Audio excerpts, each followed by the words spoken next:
My hand curled on the countertop before I could stop it. Composure is a discipline. I practice it the way other people practice sword forms. Spine straight, voice level, breath measured. But when Stella said mom and looked at Rose like she'd been handed the sun, something inside my chest slipped a notch and pulled tight. Childish, I told myself. I am 26. I know the arithmetic of love. It isn't subtraction. I've been the one with the time these past months. Homework and hair, night lights and soup. The hard hour after bad dreams. Ray when she runs out of breath. I logged her medicines, color-coded her study sheets, put socks back in pairs. I know the ward's midnight hum and the weight of her head when she is pretending not to be sleepy. None of that changes because Rose asked a brave, simple question first. Still hurt? Congratulations. I told Rose when I could trust my voice. Came out perfect, polite, precise. The tone I use in rooms full of men who would rather not notice that I'm running them. On your promotion. I saw the tiny flinch she kept off her face. I did not like that. I liked seeing it. Stella came back with her study board and scattered the tension like birds. Mom, sit here. Reka, sit here. Daddy, you're not allowed to help unless it's safety. I could have sat beside Rose and let warmth do what it does. I chose the seat opposite and let politeness hold where feeling wanted to spill. The ward light over the door pulsed once. Curious. We worked through a page. Stella explained her answers with the clean, fearless logic of 12. Rose listened the way she listens when she respects a mind. Chin in hand, eyes warm. Arthur did nothing impeccably. He understands no helping means no helping. Tea? He asked after the second page, too casual. Reka, help me with the good kettle? He did not need help. The good kettle lives on the second shelf, left of the grinder. It has for months. He said my name in the tone he uses when a hallway is the right place for a truth. I followed him into the pantry alcove. He eased the pocket door shut with 2 fingers. Stella's voice softened to a comfort through wood instead of a blade. He leaned on the counter, not blocking the exit, not crowding. He is very good at not turning concern into pressure. Reka, he said. I am being irrational, I said, before he could be gentle. Confession is easier than being soothed. I'm angry that I didn't ask first. Feels petty. It is beneath me. I will correct it. You're allowed to be human, he said. I love you like one. That line found the exact place in me that softens without my permission. You've been Stella's constant, he went on, not ceremonious, just factual. When I was gone too much. When operation days 8 hours. When I fell asleep at a desk I shouldn't have. You tucked her in and kept her world unscary. I see it. She sees it. Then why does it feel? I asked, surprising myself with the word. Like I just lost a race I didn't know we were running? Because you're a strategist, he said, not unkind. You were trained to measure the board and move early. Family isn't a board. There isn't one square you have to stand on to be real. The word isn't a rank. It's a door. Rose opened hers last night. You can open yours today. I stared at the neat tins on the shelf until their labels stopped blurring. If I ask now, it will look like a counter-move. Only if you treat it like one, he said. Ray, she already wants it. She asked me last week if mom can be plural. She thought choosing might make someone else feel less chosen. She's a smart girl. She will carry other people's feelings if you let her. Don't make her do that work. Shame is cleaner than jealousy. It cuts and cauterizes. I set my palms on the cool stone and let the temperature argue me into sense. Don't make a child manage your emotions. You should not need writing down. I wrote it down anyway, inside. I don't want to take anything from Rose, I said, and meant it now, not as a posture, or from the others when they ask. There's room, he said simply. Scarcity is for budgets. Not for this. His hand rested over mine. Light. He never pulls when I'm like this. He offers and waits. I decided to take it. The muscle in my chest eased a notch. I love you, I said plain, because the small words are the only ones that matter. Not just master with a schedule I can optimize. You, Arthur. I chose this life.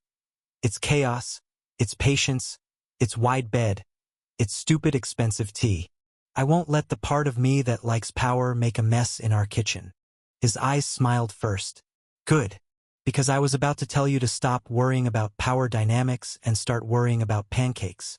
You already had pancakes, I said, faithful to accuracy even while my mouth wanted to curve. Then worry about asking your daughter for the word you want, he said, lifting my hand to his lips with an ease that still ruins me.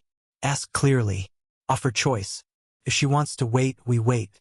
If she says yes, we make it normal, not a ceremony. She'll say yes, I said, and the certainty made me feel guilty for how certain I was. She will, he agreed, not to coddle me, but because he knows her too. And then we finish a study sheet, because someone will know if we cheat. I laughed once, small and honest. The tightness in my shoulders let go. The kettle remained unboiled. The tea could wait. I smoothed my blouse and opened the pocket door. The room looked the same. It wasn't. Things shift when you decide something. Stella had drawn bright arrows on the margin of page 2. Rose had marked a single neat box where the sign had gone wrong. An invitation, not a scold. They both looked up. The shine in Stella's face should be bottled and poured into tired cities. Reka, she said, patting the stool beside Rose this time, because children are either ruthless or kind, and today she had chosen kindness. Sit here. I sat beside Rose. Not a concession. A choice not to let fear choreograph my body. We need to check question 7, I said, because I am myself even when I'm brave. She corrected it with the satisfaction of a mechanic hearing a clean engine. Then she looked between us. Me, Rose. Measuring something that wasn't math. Stella, I said. I did not clear my throat. That's a tell. I didn't fold my hands. That's a shield. I kept my voice ordinary. Can I ask you something? Her back straightened. Always. Would you like to call me Mom, too? I asked. No apology. No contest. Just a door open. If you want to. If it feels good to you. Now or later or never. I will still be your Reka at full strength. But if you want the word, it's yours. She did not breathe for one beat. Then 2. Then her shoulders fell in that small, relieved way that tells you you've moved the weight to the right shelf. Okay, she said, like stepping over a threshold. Mom. For a heartbeat the world tried to go soft focus. I refused it because I wanted to see every pixel of this. Hello, Stella, I said. And if my voice dropped, it didn't matter. I'm your mom. She hit me with her whole body. I took it and folded around her. The stuffed fox slid to the floor. A diplomat who understood this treaty did not require his input. Over her shoulder, Rose met my eyes. No victory there. Only welcome. Thank you, I mouthed. Because grace costs nothing and buys everything. Room, she mouthed back. I understood. There is room for all of us, and she will help make it with her hands if the room forgets.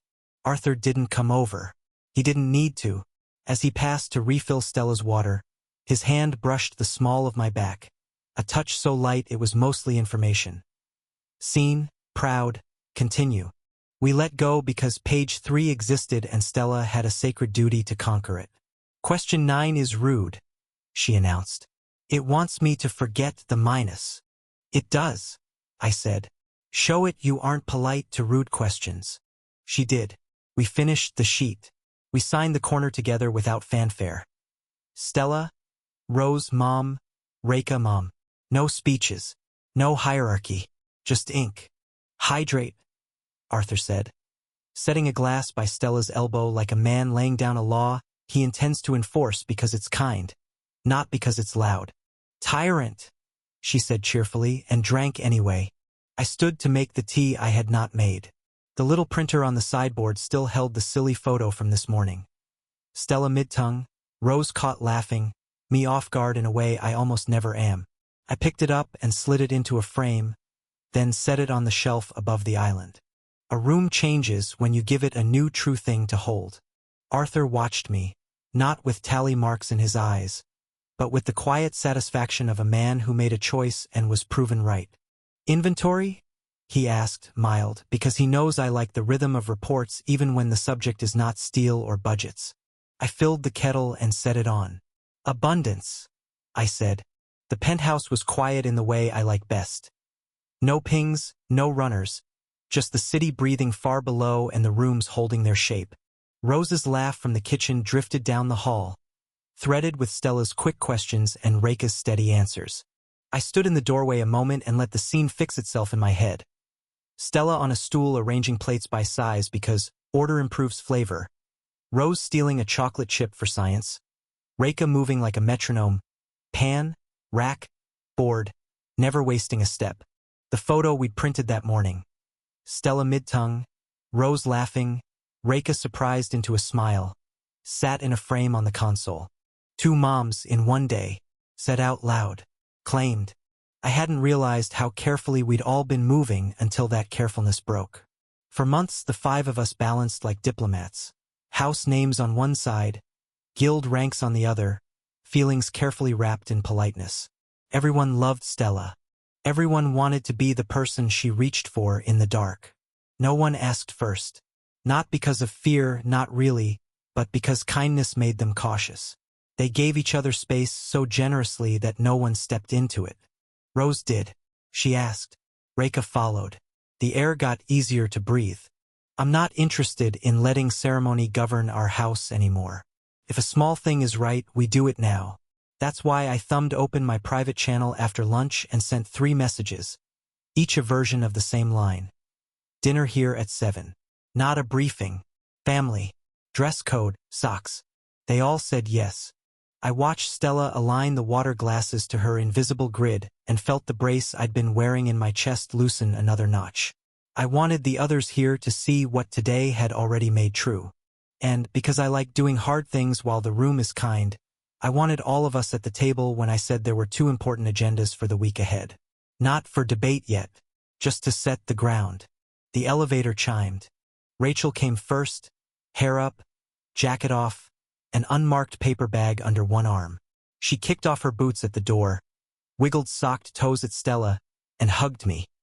Soap and lantern cedar and the calm that follows hard work. Bread, she said, lifting the bag. And an opinion. We have room for both, I said. Cecilia followed in a sweater instead of a suit, 10 years younger for it.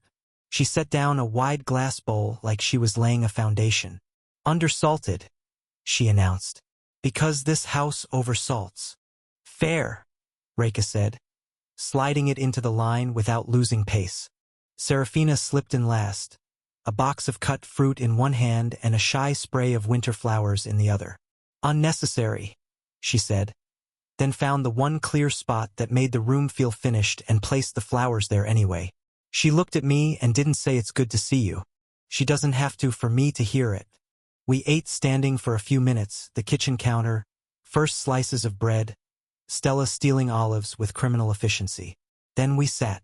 Round table. No place cards. The room made its own map. Stella wedged herself between Rose and Reika and glowed like a small sun. Rachel took the chair nearest the sink because she always cleans as she goes.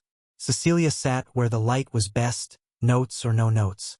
Serafina chose the seat with a clean line to the door, then turned it one deliberate inch away from tactical and smirked at herself. I took the spot where I could see everyone. The first 10 minutes were purposefully about nothing. The workshop cart no longer squeaked. The lamp now dimmed without being rude. Redeemers were quietly copying Stella's color-coded checklists and pretending it wasn't adorable. A very boring budget run would welcome heckling, Stella volunteered. Serafina peeled an orange with surgical precision and passed the segments like tokens. We looked like a family because we are one. I set my palms on the table. I didn't stand. Thank you for coming, I said, and the circle settled the way it does when it's time to listen. 2 important agendas tonight. I got exactly 1 heartbeat of clean silence. Then they pounced. Rachel leaned in, eyes bright with fond exasperation. All right, which dignitary did you charm this time, and why are we adopting their problems? Cecilia lifted a finger like she was about to cross-examine me. If this is a mutually beneficial alliance with a house that offended 3 courts and 2 guilds, I refuse to bring out the nice plates. Serafina slouched like a cat and arched an eyebrow. If he says, it just happened while we were discussing logistics, I'm taking the fruit and leaving. Wait, what? Stella began, delighted. Reika moved like lightning, one hand coming up to cover Stella's ears. Adult gossip, she announced deadpan. Protected class. Hey! Stella protested, trying to pry a hand away. I'm 12, not 2. Rose set her glass down carefully, mouth doing the kind of smile that tries not to show teeth. She did not save me. Rachel pointed her bread at me like a witness statement. Fine. If it's not a dignitary, it's Lyra. Cecilia's eyes sharpened. Envoy of the 7 crown princess of her kind. Of course. Serafina flicked a peel into the bowl with surgical precision. He said, 2 agendas like someone who has already written himself into a balcony at midnight. I held up both palms. It isn't Lyra. 3 skeptical faces. 1 12-year-old trying to bite Reika's hand. It could be Lyra, Rachel said, delighted with herself. It is not Lyra, I repeated, which only convinced them more. Why would it be Lyra? Stella demanded into Reika's palm. And why is Daddy Empch? Reika widened her eyes at me over Stella's head. Fix this or I escalate to 2 hands. I could have pushed the table into seriousness. I didn't want to. The teasing meant the room was safe enough to be ridiculous. That matters more than getting through an outline. No dignitaries, I said, keeping my voice easy.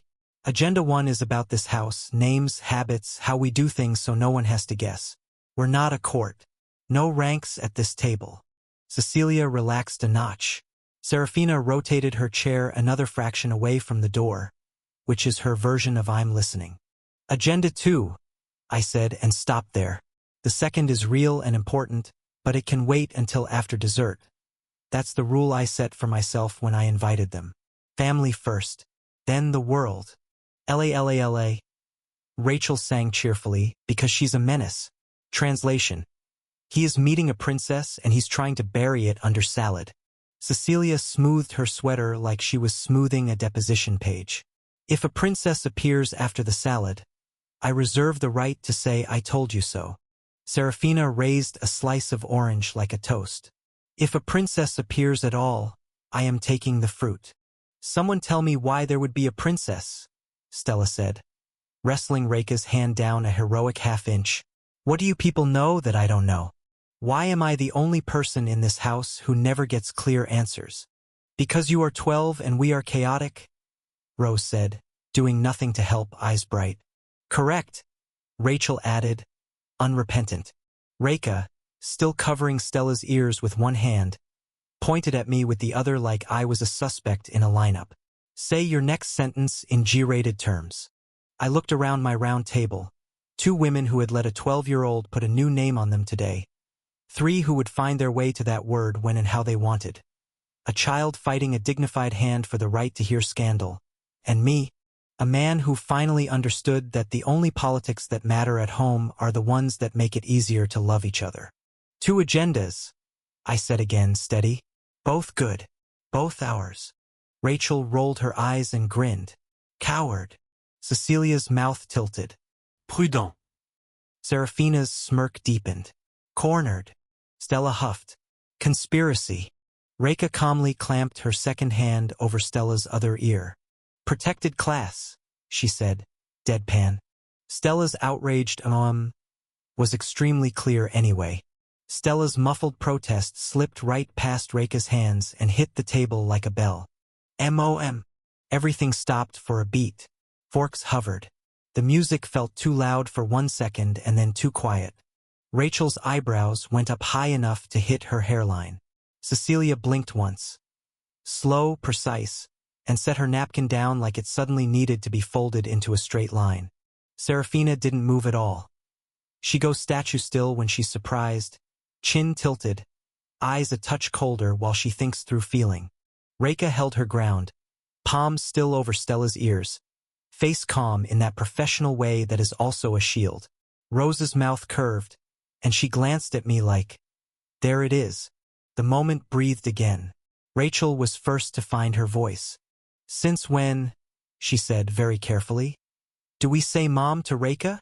Stella wriggled, pulled one of Reka's hands down by sheer indignation, and popped up between them like a small, righteous lawyer. Since today, she said.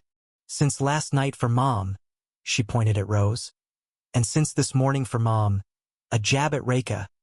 And it's a good word and I get to have it. Rachel's shock unspooled into a grin, fast and bright. The jaw muscle that clenches when she's trying not to be jealous flexed once and then let go. It is a good word, she said, and the envy in her eyes wasn't sharp, just human. Across from her, Cecilia finished making the napkin edges perfect and aligned her fork exactly with the plate rim. It's her tell. Tidying what's already tidy when she wants something she hasn't named. She caught me watching and did not look away. Serafina finally moved, a tiny rotation of her chair back toward the door, then back toward the table. A tactical reflex she corrected on purpose. When she spoke, the dryness in her voice was thinner than usual. I see we are doing bravery at dinner. I sighed, because I'd been waiting for this and because they deserve honesty without making it heavy. That's why I brought up the first agenda, I said. We've all been careful for months. Too careful. Rose asked Stella for the word last night. Reka asked this morning. I'm glad they did. I don't want the rest of us to treat love like a rank you have to wait your turn for. Stella went still in the way she does when she's listening with her whole body. We're not a court, I went on. No ranks at this table. If you want that word, ask her. No ceremony. No keeping score. Rachel's mouth tugged sideways. You're trying to make us jump off the dock instead of testing the water. Yes, I said, because the water is fine. Cecilia's tidy fingers stilled. Stella, she said quietly, not looking at me anymore. May I ask too? Stella turned toward her, serious as a judge. You may. Would you like to call me Mom? Cecilia asked. No hedge, no briefing voice, just clear. Stella didn't hesitate. Mom, she said, and the okay was inside the word, bright and certain. Cecilia's shoulders eased 2 centimeters. She smiled in that small way she keeps for wins that matter. Thank you, she said, and reached across to squeeze Stella's hand. A quick press like a signature.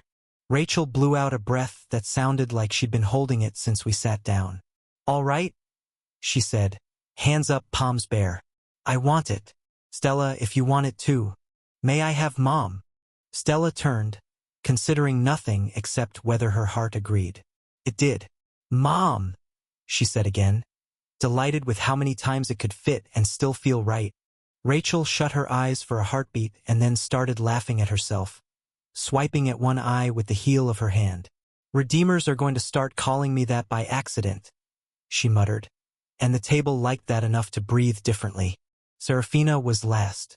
She stared at her orange slice like it had information and then set it down with surgical care. When she spoke, the dryness was armor. The request under it was clean. I do not know if I am good at this word, she said, but I want it, if you want me to have it. Stella leaned across the small sun space between them and touched Serafina's wrist. Gentle. Mom, she said, and the whole shape of the room changed. A small shift you felt more than saw, like the ward adding a note you didn't know it was missing. Serafina exhaled and, for once, didn't bother to hide how much relief looks like panic melting. Reka finally took her second hand off Stella's ear and rested both palms on the table. Grounded. She didn't say anything to claim space. She didn't have to. The space was hers and everyone knew it. Rose met my eyes over all of it and gave me the smallest nod. Good, right? Cecilia was the one to find the stray thread I hadn't tugged yet. A practical question, she said, and that's how you know she's about to ask something that matters. Stella calls Arthur Daddy. She calls us Mom, not Mommy. Why the distinction? 3 heads turned to Stella. She froze like we'd asked her to recite a spell backwards. Color climbed her cheeks. She studied the pattern in the table wood like it contained a trapdoor. It's okay, Rose said soft. You don't have to explain if you don't want to. Stella tried again. Mommy sounds like when you're small, she said at last, voice down a notch. Like 3. I didn't have that then. Not really. Mom feels like now. Like choosing. Daddy is Daddy. It didn't change. The room went quiet in a kind way. Not sad. Respectful. I reached over and scooped her up before she could drown in her own honesty, settling her sideways on my lap like I've been lifting her since forever. Approved, I said. All of it. She muttered something about being too big to sit like a baby and then leaned back into me anyway, head under my chin. Her ears were very red. Reka slid a glass of water across without comment. Rose brushed a crumb off Stella's sleeve with a tenderness that didn't need a label. Rachel cleared her throat and managed to make her voice light again. Motioned to retain Mom as the house standard, with the understanding that any subvariants are valid if proposed by the minor. Seconded, Cecilia said, amused and soft. Carried, Serafina said, and ate her orange like a toast. The table felt different now. Not louder, settled. The word had found its shape, and the house had adjusted its bones around it. I kissed the top of Stella's head and let myself enjoy the way everything had just become simpler. Good, I said. That was Agenda 1. Names. Habits. No guessing. Agenda 2, Rachel said, immediately predatory. The real reason we're here. Not a dignitary, I warned, because she was about to enjoy herself too much. Cecilia angled her chin. If you say it's nothing, I will throw you a calendar. Serafina leaned back, expression unreadable but interested. Proceed. I opened my mouth to start, and the doorbell chimed, a single polite note that cut clean through the room. Every head turned. Reka's hand tightened on the back of Stella's chair. Rose's eyes flicked to me. Rachel grinned like she'd set this up. Cecilia was already standing without realizing it. Serafina's fingers tapped once on the table and then went still. I set Stella gently back into her seat. Agenda 2, I said, and crossed to the door. I opened the door. Luna stood on the threshold in her human shape, barefoot on the penthouse stone, amethyst hair braided over one shoulder, golden eyes steady as late sun on warm rock. She always brings the weather in with her. The air smelled like the first drop before a storm. Welcome home, I said. Her mouth softened. May I come in? You never have to ask, I answered and stepped aside. 5 pairs of eyes found her at once. Rose set her glass down, relief flickering through the practical calm she wears for me. Reka's hands went still on a dish towel, posture tightening, then easing by will. Cecilia straightened by a quiet centimeter, the way she does when someone she respects enters the room. Rachel's grin tilted, halfway between I told you so and it's good to see you. Serafina didn't move at all, which is how she shows attention. Statue still, eyes alert. Luna crossed to the round table and stopped with her hands light at her sides, not claiming more space than we gave her. Good evening, she said, voice low enough that the room leaned toward her without meaning to. Rachel broke the spell first, irreverent because she loves me and because teasing keeps houses honest. Is this the same don't worry you told us before? She asked, friendly lethal. Because we filed that under optimism, and here we are. Cecilia folded her napkin once, then again, lining the corners like evidence. Your last note contained the phrase for a while, she said, precise and pointed. That is not a unit of time I can defend in a hearing. Serafina turned an orange segment in her fingers like a small moon. You told us the sky would hold, she murmured. It did. The house did not. Luna took it without flinching. I said it because I wanted it to be true, she answered simply. I needed to stand where the ground did not move while I understood what changed. Her gaze touched mine for a heartbeat and returned to them. That waiting hurt you. I'm sorry. No one here needed Luna to bow. We respect her because of what she is to me, not because she sits above anyone. Once I would have tried to smooth the moment with explanations. I let them do it their way. Rachel leaned back, verdict swift. Apology accepted. Terms: you sit, you eat, and if you leave again you say goodbye with numbers in the sentence. Cecilia nodded once. We saved a chair because we chose to, she said. It would be considerate to sit in it. Serafina lifted her orange as a deadpan toast. And to tell us when you stand up. Luna's eyes warmed. Those are admirable terms. She looked at the empty chair at my right, the one no one had touched all evening. May I? Please, I said. She sat. The room's geometry clicked into place like a door finally closing clean. The little tension that had crept under the table when the bell rang stepped back into the hall and shut the door behind it. Stella stood so fast her chair squeaked. Luna! Luna turned to her with the expression I've only ever seen her wear for two people. Hello, little star. You said you'd be gone for a while, Stella complained, hands on hips, equal parts scold and relief. That is not a number. It isn't, Luna agreed gravely. I will do better. Good. Stella's mouth tried to keep the stern line. It failed and became a grin. Cleared my throat. All right, I said, because they deserved clean lines. Agenda 2. I asked you all here for family first and then to say this in a room with every chair full. Luna and I need to decide what we are now that the ground under us moved. I missed her. She missed us. We are not hiding that. But we don't do corners in this house. 5 women measured me, then Luna, then me again. No one judged. They weighed and they chose. Rose nodded first, steady, kind, decisive. You were his bond before any of us had a name in his days, she said to Luna. There has always been a U-shaped space in this house. Reka set her palm on the table, open. You carried him when the rest of us could only build the road, she said, voice even. We accept what is real. Cecilia's gaze softened. You don't require our permission, she said. But you have our consent on one condition. No secrets that make the rest of us smaller. We share the hard pieces.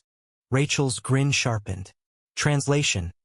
Welcome to the ridiculous, beautiful group chat. We have rules about memes. Serafina looked away and back, her version of surrender. I am not good at jealousy, she said, factual as weather. I am good at respect. You have mine. Luna listened like she was taking measurements for something she planned to build with her hands. Then I should say something plain, she answered, golden eyes meeting each of theirs in turn before saving me for last. We have not kissed. The table paused. Then the same conclusion landed in 5 different minds and made the same shape. Cecilia said it first because blunt is mercy when it's clean. Good. That is right. Rachel nodded immediately. No corners. Serafina's mouth ticked. No balcony oaths without a quorum. Reka let out a breath I hadn't known she was holding and found my eyes. Thank you, she said. It wasn't about permission. It was about trust. Rose's smile gentled into challenge. When you do kiss him, she told Luna, warm and direct, make it count. Color rose at the tips of Luna's ears. More sunrise than blush. I will.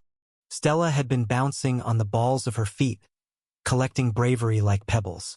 She took one step forward and stood between Luna and the table. I have something, she announced. Luna's focus narrowed to her like it always does. Yes, little star? Stella squared her shoulders, faced the woman who once knelt so a nervous 6-year-old could touch the smooth curve of a Chelan horn, and said, clear and small and huge, Mom. The word hit Luna like rain on stone. No sound at first, then all at once. She blinked. Are you sure? I chose, Stella said. It's a now word. Luna bowed her head the fraction that means reverence, not distance. Then I am honored. Stella launched like a comet. Luna caught her and folded around her with that careful strength that is half light and half something older. Stella tucked under Luna's chin and breathed like someone who had put the last piece where it goes. Across the table, 5 heads nodded in crisp agreement none of them had rehearsed. It wasn't ceremony. It was a house acknowledging a thing that was already true. We did not turn it into a speech. We did not make a new chart. We did what families do when something right lands. We adjusted our bones and kept eating. Reka slid a glass of water toward Luna with the same quiet efficiency she uses to save my life. "Drink," she said. "You smell like rain and stubbornness." "Accurate," Luna murmured, accepting it. Cecilia rotated the salad bowl an absent quarter turn, caught herself and smiled. "We'll expand the breakfast rotation," she said to no one and everyone. "We've added another mom with opinions." Rachel tore a piece of bread and flicked me the larger half. "Congratulations," she said, "on voluntarily making your logistics impossible." Serafina speared a roasted carrot, lifted it, and placed it on Luna's plate without comment. The quietest blessing I've ever seen. Rose tapped the table once, our small signal for speaking for the room. I nodded. "For the record," she told Luna, "we teased you because we love him, and because you told us not to worry. We were always going to make room. Next time, ask for it sooner." Luna met her halfway. "I will," she said. "Thank you for holding my space while I forgot how to ask." Stella wriggled enough to look at all of us with solemn treaty face. "House rule," she declared. "If you go away for a while, you have to say a number. Also, you have to come back for pancakes." "Seconded," Rachel said instantly. "Carried," Cecilia added. "Enforced," Serafina deadpanned. "Approved," Reka finished, like the motion had been waiting in her pocket all night. Luna smiled, and this time it reached her eyes. "Understood." I let myself breathe all the way to the bottom. Agenda 2 had arrived on its own feet and found a chair. No corners, no ceremony, just truth that fit. "Dessert," I said, because I wanted to keep the room in the easy place now that it had done the brave thing. "Then we can argue about who gets which school drop-offs like civilized people." "Fruit," Serafina said, protective of her box. "Cake," Rachel said, already opening the bread bag like it contained secrets. "Both," I said, "because this is my house and tonight we can afford abundance." We ate something sweet that didn't need a name. Stella stayed tucked under Luna's arm and, when she thought no one was watching, pressed her cheek to Luna's shoulder with a small, satisfied sigh. Rose and Reka bracketed the two of them like a habit that already existed. Cecilia made a list on her slate titled Breakfast Rotation, Draft, and pretended she hadn't. Rachel negotiated for custody of the group chat's meme permissions and lost gracefully. Serafina rearranged the flowers by a single stem and made the room feel finished again. I opened my mouth to tell them the rest. How the ground under me had changed, what I wanted to fix next, what I missed when Luna was gone. And the doorbell chimed once, polite as a butler, slicing the moment cleanly in half. Every head turned. I stood, touched Stella's shoulder as I passed, and went to the door. I opened the door and my stomach forgot how to be a stomach. Pink hair, simple hoodie, black jeans, scuffed white sneakers. Jade eyes like cut glass. No crown, no cloak, no stagecraft. Just Alisara standing in the hallway of my penthouse as if she weren't the most hunted woman on the planet. For one useless heartbeat I thought, she looks ordinary. Every other sense corrected me. The wards along the jam trembled, then flattened as her presence wrote itself under their skin. The air thinned the way it does at altitude. My gray reared like a horse that's seen sunlight on a blade. Every instinct screaming now, and the part of me that has survived this long answered not here. Even with Luna on my right and 5 fiancés at my back, starting a fight in this room was a sentence with only one ending. Alisara had gotten stronger. The fact didn't arrive as an idea, it arrived as gravity. "Hello, Arthur," she said, cheerful as a neighbor returning a borrowed pan. "May I come in?" I kept my voice level. "You already have." Something like disappointment flickered behind the glass screen. "You used to tell me no, just to see if you could." I stepped aside. She crossed the threshold like she was strolling into a cafe, eyes taking everything in without turning her head. Luna seated at my right, Reka by the island, Rachel half risen, Cecilia's spine straight as a plumb line, Serafina statue still, Rose's hand on Stella's shoulder. "Good evening, ladies," Alisara said lightly. "Congratulations on the promotions." Her gaze drifted to Luna and held. "And you?" At last. The temperature in the room went down a degree. "Get out," Rachel said, without raising her voice. Cecilia's fingers lined her fork with the plate rim. Her tell when she wants to throw the table and chooses not to. "You are not safe here," she said, precise. "For you." Serafina turned her chair 1 inch toward the door like she could freeze the air across it by angle alone. "This is a home," she said. "Behave like it." Reka didn't speak. She shifted 1 step so she stood between Alisara and the nearest path to Stella without making it look like a move. Rose's hand on Stella tightened. I put my hand over Rose's and then slid it to Stella's shoulder. "Star," I said quietly. "Eyes on me." She looked up, caught the tone, went very still. "Sleep," I murmured, and laid loosened harmony over her like a warm blanket. No compulsion, just a steady rhythm for her to match. Her lashes fluttered. She fought it for loyalty's sake. I kissed her hair and let my heartbeat do the work. She sighed once, small and trusting, and went under. I gathered her into my arms. If I had to die in the next 60 seconds, I would be doing it holding the only measure that has ever made sense. "Ah," Alisara said, head tipping. "You're sweet with her." The smile sharpened. "It will be darling when she's old enough to understand why you keep choosing rocks you cannot lift." "Why are you here?" I asked. "To see you," she said, as if that needed no permission. "To tell you I'm proud." She inhaled, slow, like she was tasting a vintage she'd cellared herself. "You've changed. Again. More gray under the skin. The crown fits better. It's beginning to sing." Luna stood, that fast, all grace and no sound. Pure light came up in her hands like a promise. Alisara's eyes flicked to her and back, the smallest acknowledgement. "I told you you'd hate the way I plan to kill lust." Alisara went on conversational, as if we were on a bench and not on the edge of a blade. "You will. It's gorgeous. It will make you furious. I came to advise you to get stronger quickly, so you can try to stop me when the hour comes."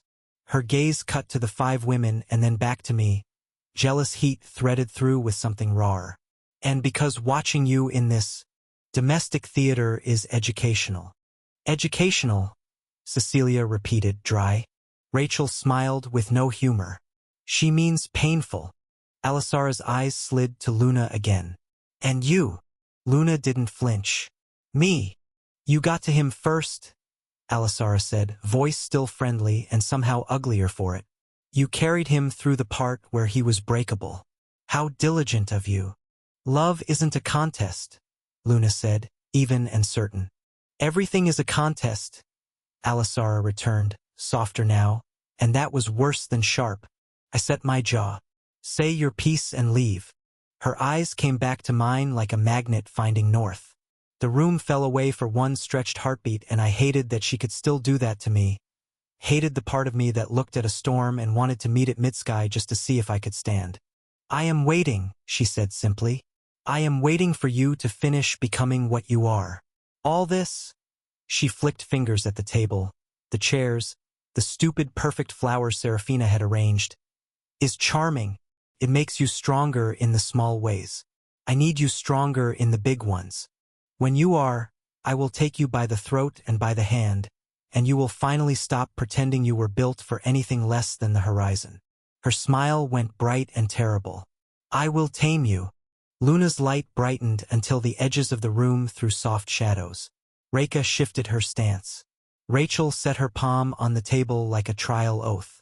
Cecilia's chin lifted. Serafina's thumb touched the ring she freezes rooms with. Rose didn't move at all. Her stillness was a blade. "Try," I said, and my voice stayed quiet because fear is loud and courage isn't. "Any day you want. Out there." I tipped my head at the glass. The city. The sky rails tracing clean lines. "Not in here." Something in her face cracked and showed color. Jealousy is too small a word. This was hunger with a woman's shape. She looked at the 5 of them, then at Luna, and the temperature went down again. "My heart hurts," she said softly, as if telling me she'd bruised a wrist. "It hurts, Arthur. I want to kill them." Her eyes moved across them 1 by 1, gentle as fingertips, lethal as a wire. All 6. The room tightened like a fist. Blood hit my ears. The part of me that is a map measured shelves and angles and sightlines and came back with the same answer as before. Not here. You can't win here. You can only lose slower. Don't, I said. Make me, she whispered. I didn't order anyone. I didn't have to. We moved on the same breath. Rachel's Redeemer lanterns. Small wrists flick. Red gold comb over stain. Cecilia's authority. Silent wards click into place. Invisible lines reinforced by will and schedule. Seraphina's cold, pressure drop. Clean, polite, lethal. Reika's knife writing. 3 sigils across air, slice and bind. Rose's blue, garden bloom geometry. Kindness turned into law.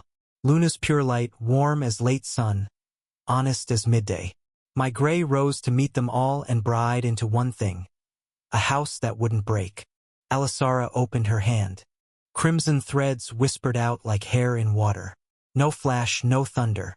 They simply were, and everything else was wrong. My gray hit them and slid, frictionless. Rachel's light combed and found nothing to clean. The threads were too clean, malicious order that passed Redeemer tests. Cecilia's interlocks refused to read them as present. Her rules couldn't see an exception that called itself a rule. Seraphina's cold crystallized on contact and became powder. Reika's cuts closed as soon as they opened, edges kissing themselves obediently. Rose's blue lines filled with red, as if her grace had agreed to host a guest. Luna's pure light wrapped them and found no place to carry them because they didn't wound. They held. The threads touched wrists, throats, ankles. They didn't cut. They wrapped. Weightless, absolute. By the time my gray decided to be reckless anyway and brute force a hole, a loop had already settled around my forearm and another around the throat of the man holding a sleeping child. Every instinct in me that has ever been worth a damn focused to a single point. Do not let anything touch Stella. The loop at my throat tightened 1 single millimeter.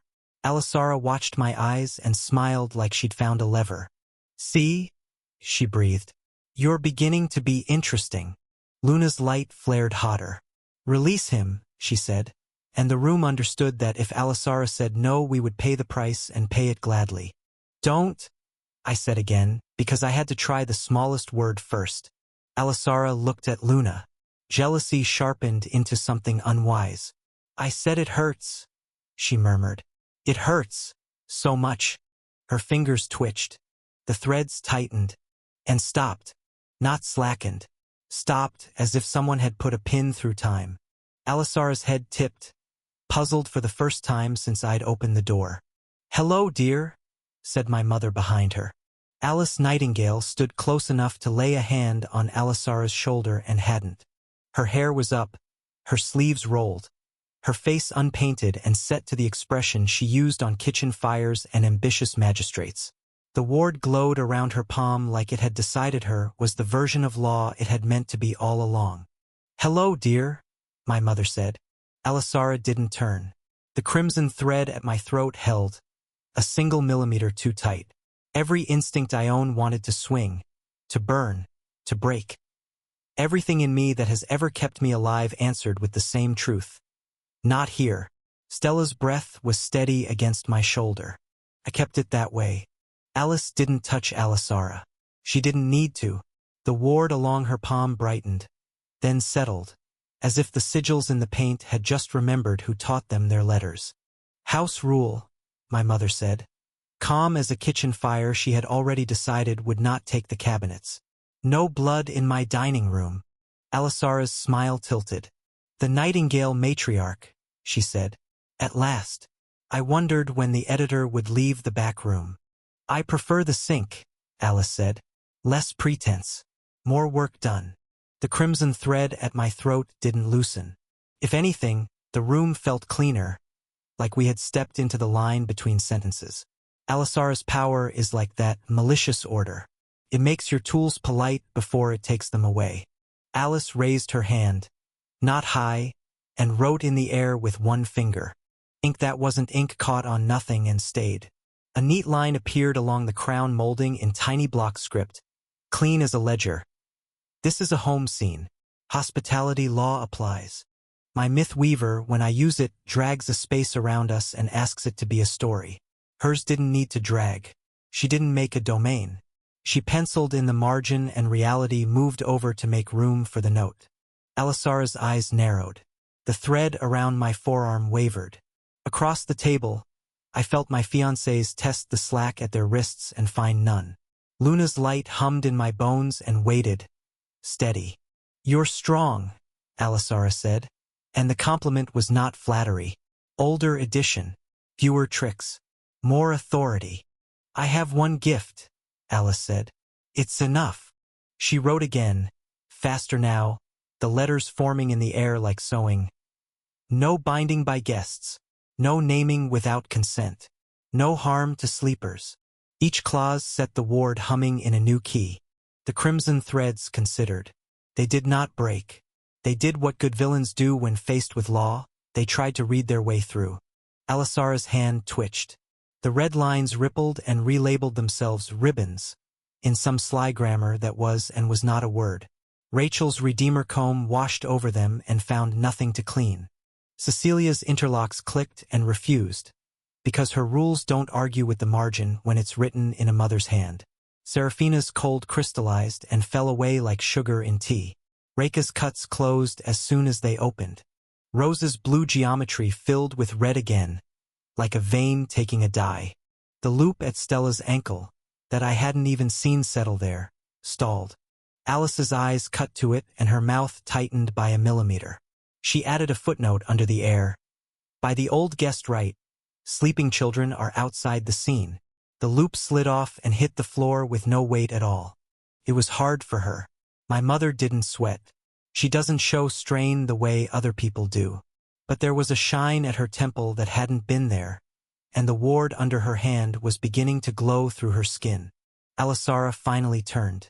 She didn't look away from Alice's hand when she spoke. You rewrote the room, she said softly. Neat. But I didn't come to fight in your kitchen. You came to threaten my family in my kitchen, Alice said. She did not raise her voice. Filled the room anyway. Those are different verbs. Luna stepped between the table and the entry without making it look like a move. Golden eyes, amethyst braid, pure light steady as breath. Release him, she told Alisara, meaning me, meaning all of us. Or what? Alisara asked, genuinely curious. Or I forget manners, Luna said. Don't, I said, because if this turned loud the house would pay the bill and I live here. Alice wrote a third line in the margin. The letters looked like they had teeth. Scene boundary drawn. No antagonist escalation permitted beyond preface. The threads around my throat and wrist resisted like clever wire. Then, very slowly and very unwillingly, they unstitched themselves into loose strands and drifted back toward Alisara's hand like hair in water. Alisara watched them return with an expression I hated for how interested it was.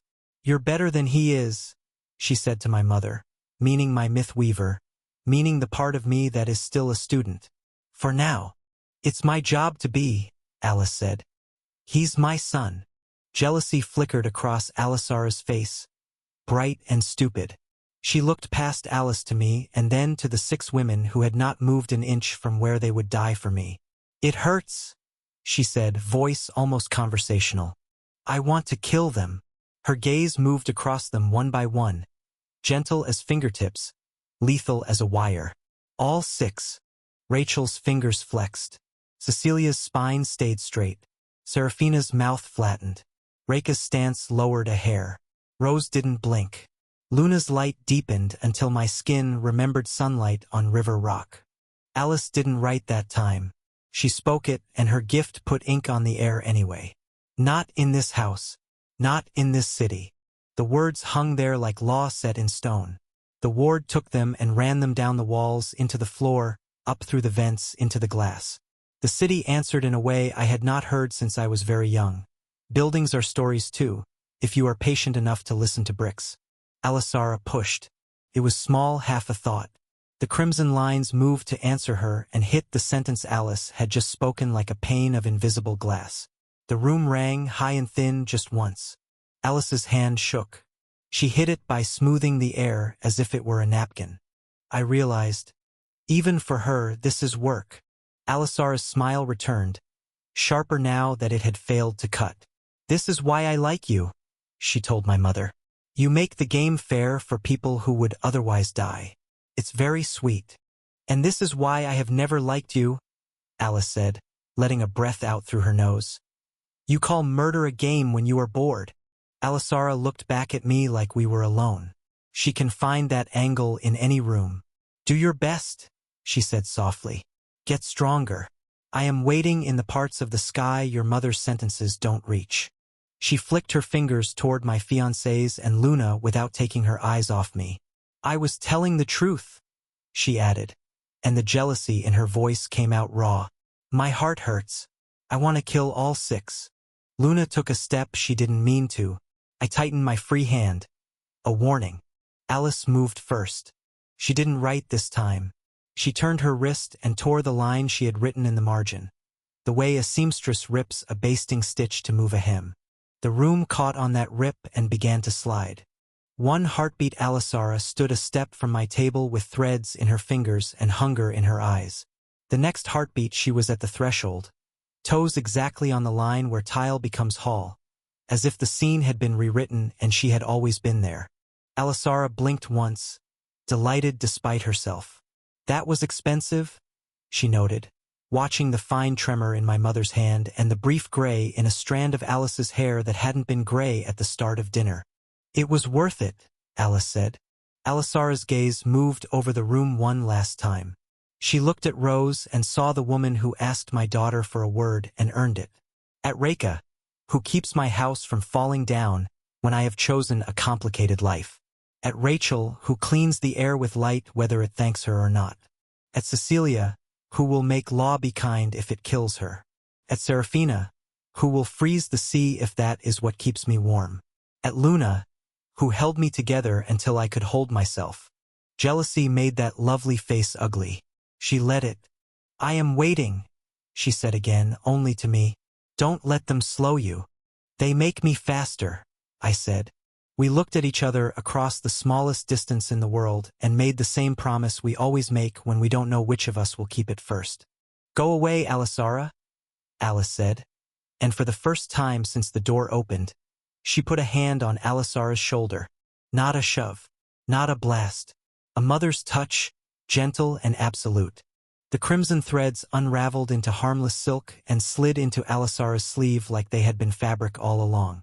The air pressure equalized. The ward settled. Stella breathed, quiet and even, against my collarbone.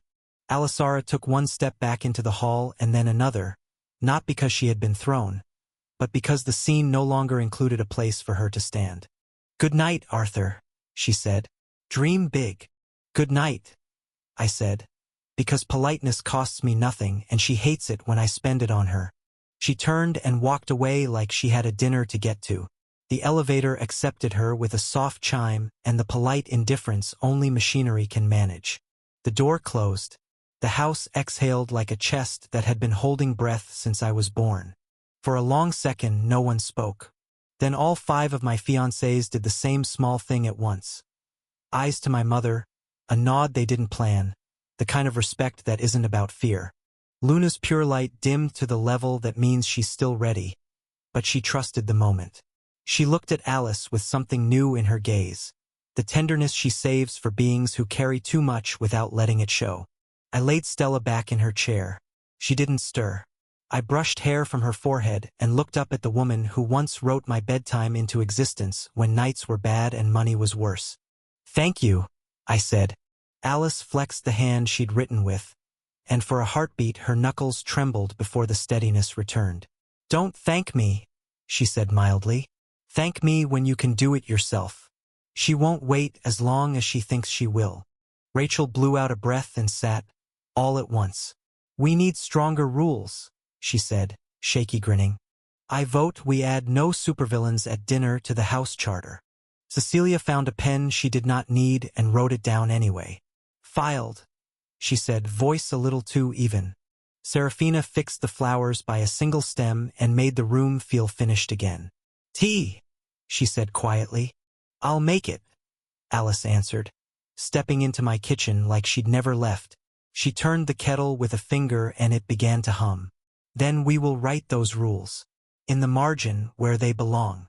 She looked at me over her shoulder, the way she does when I am being a fool or a son.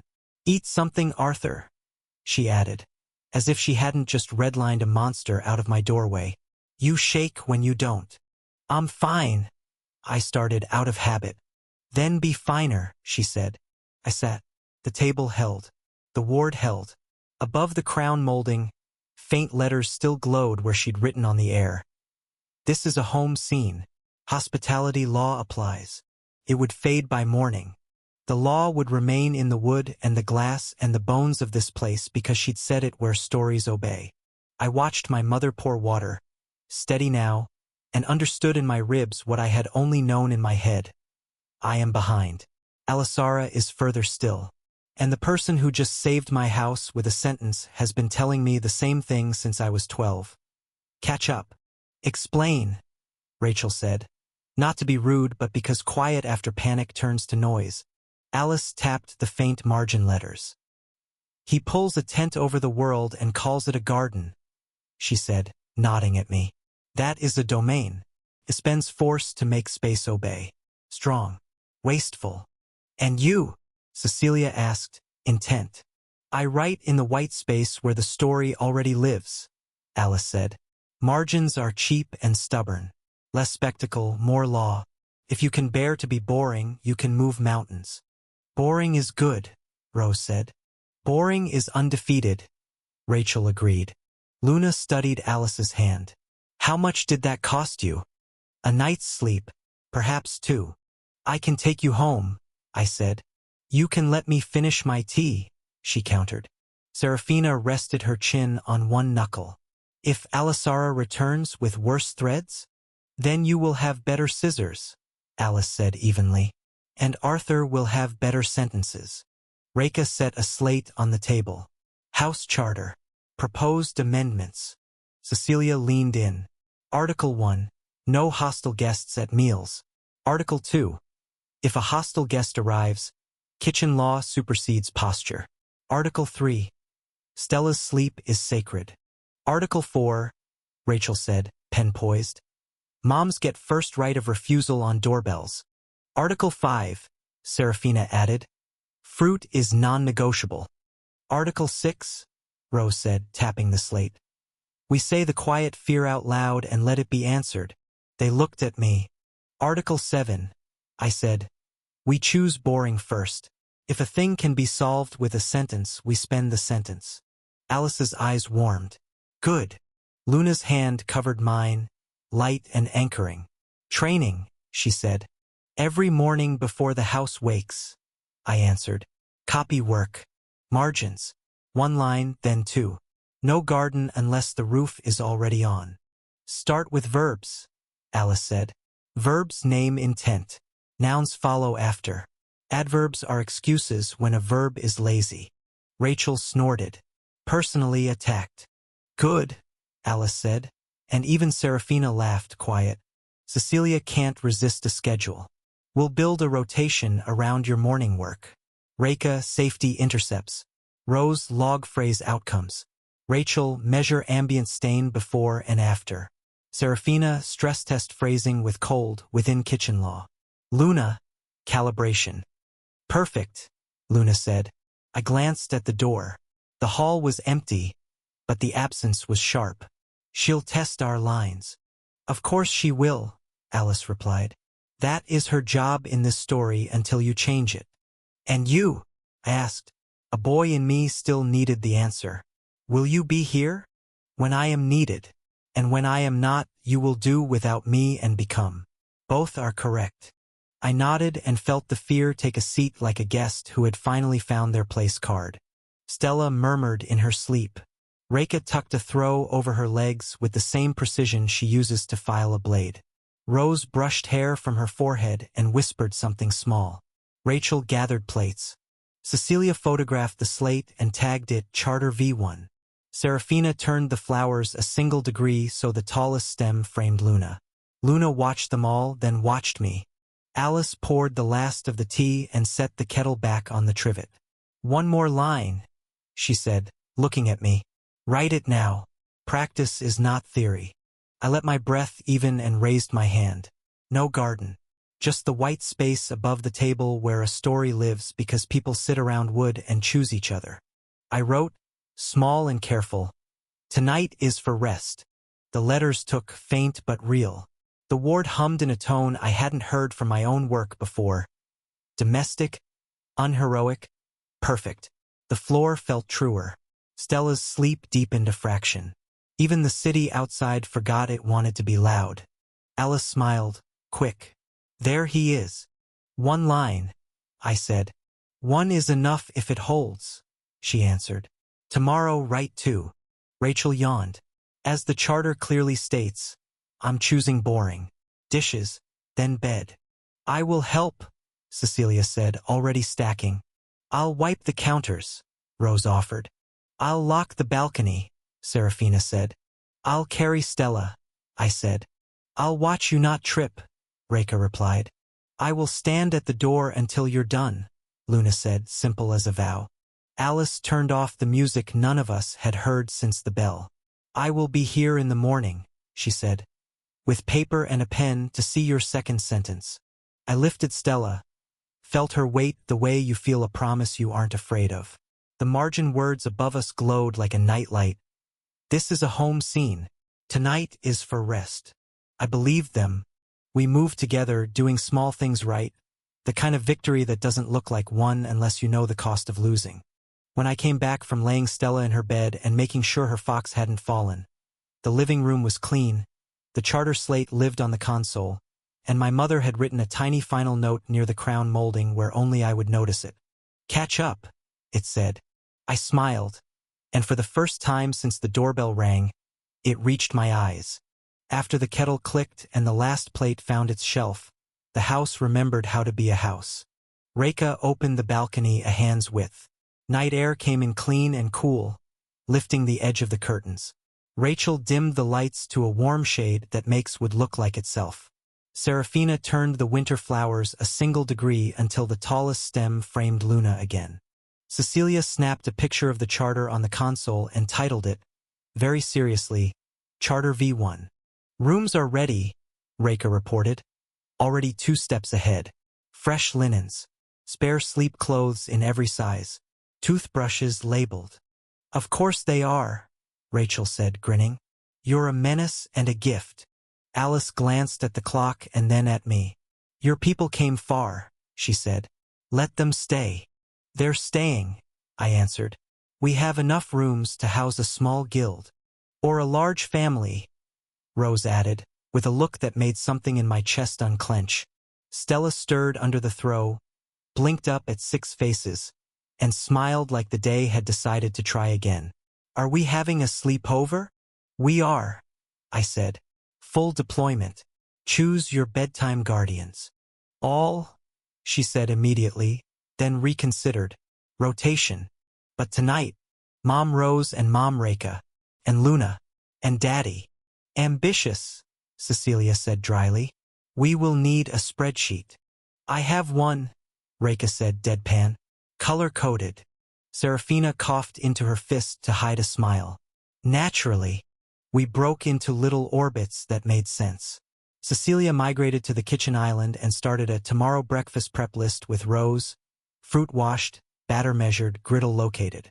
Rachel found the board game cabinet and pulled out a set that looked like chess until it lit up under her hand and rearranged itself into something entirely too cooperative. Luna sat cross-legged on the rug and helped Stella dig pieces out of the box. Tiny lanterns, little blue bridges, a fox token that Stella immediately claimed with the gravity of a treaty. "Rules?" Serafina asked, taking the seat by the window where she could see the door and the city both. "Redeemers versus the board," Rachel said. "We clear stain faster together than it can spread. No winners, just whether the map looks kinder when we're done."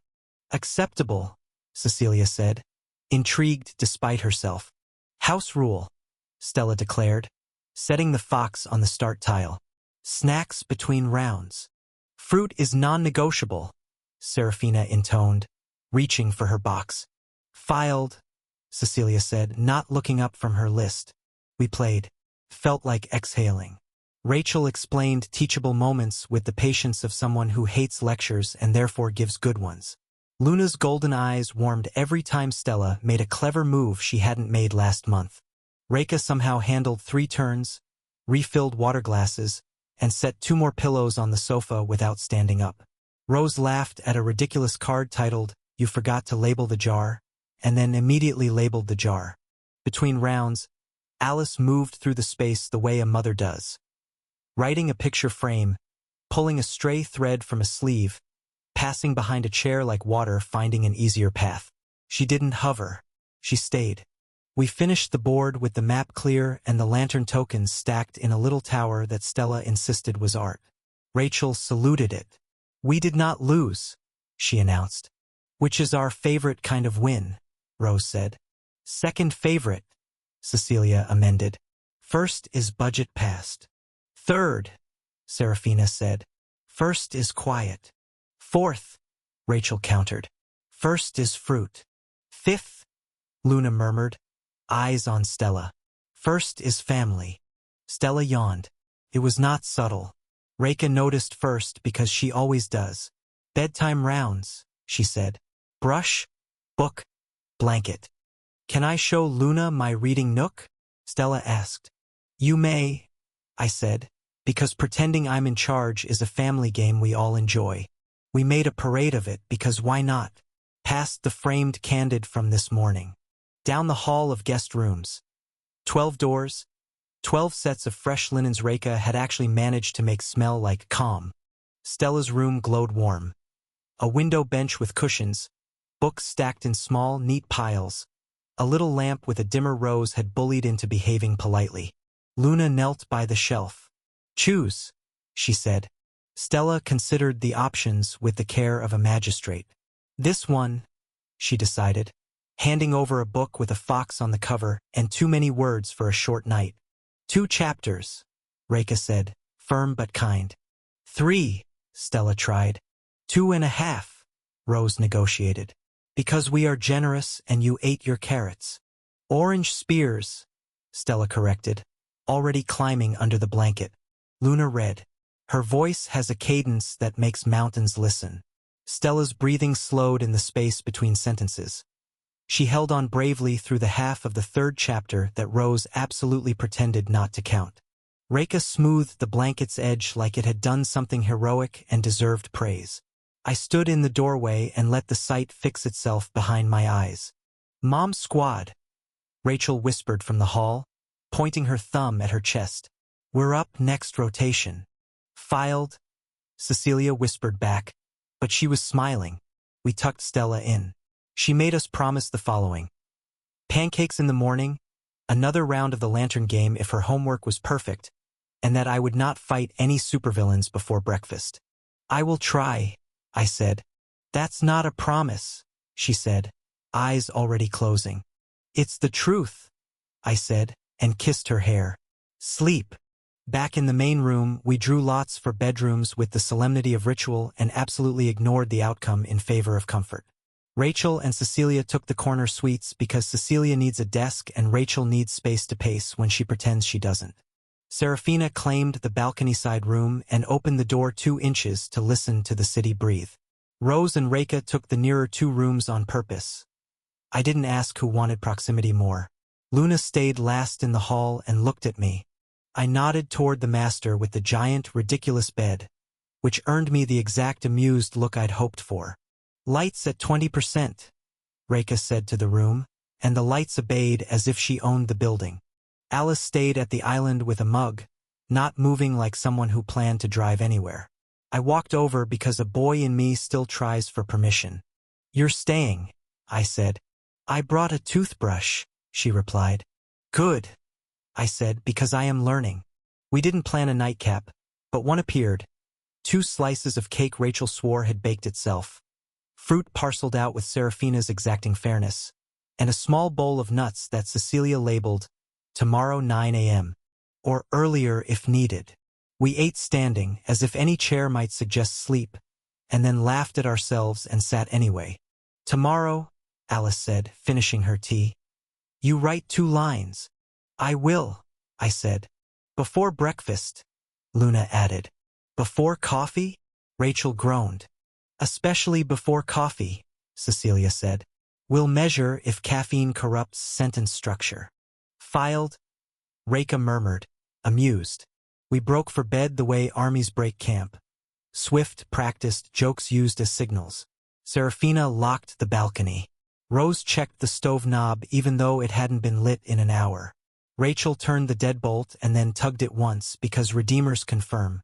Cecilia put her slate to charge and made a face when it chimed rest mode engaged like it was scolding her. Reka did one last circuit and put the living room in the exact state of ready she prefers. Alice stood. Good night, all, she said. If anyone cannot sleep, the kettle knows my name. Good night, echoed around the room. A chorus that felt like a protection spell old as language. In our room, Luna set her braid over her shoulder and looked at the oversized monstrosity I bought because my life is not simple. This bed is ridiculous, she said. It is, I agreed.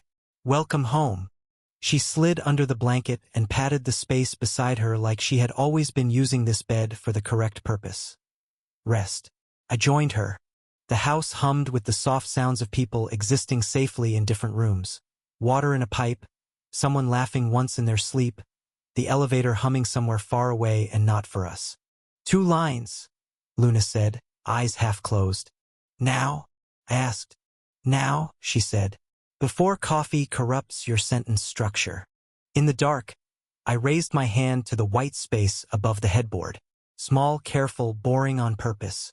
Tonight, all doors stay shut. I wrote. Morning arrives gentle. The letters took, faint and tidy. The ward made that domestic tone I'd heard once tonight and wanted to hear again. Something in the air eased. The world outside remembered it did not need to shout. Better, Luna murmured. Better, I agreed. Sleep came the way it is supposed to when you have done the small things right. It came for me after it had checked the rooms where the people I love were breathing and counted them all. Came for the house, too.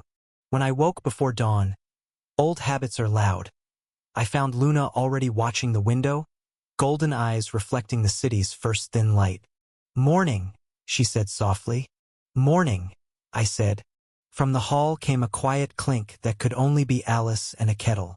The sentence I'd written the night before still glowed faintly above the headboard like a promise I hadn't broken. 2 more lines, Luna said, and there was laughter in it now. After pancakes, I bargained.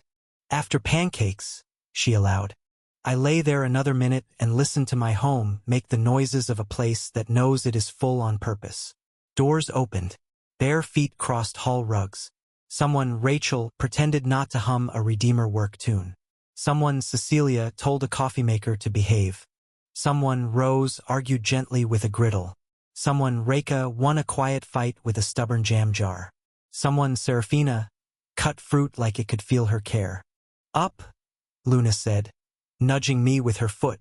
Family. Up, I said, and meant it. We had more than enough bedrooms. We had enough of everything that mattered more.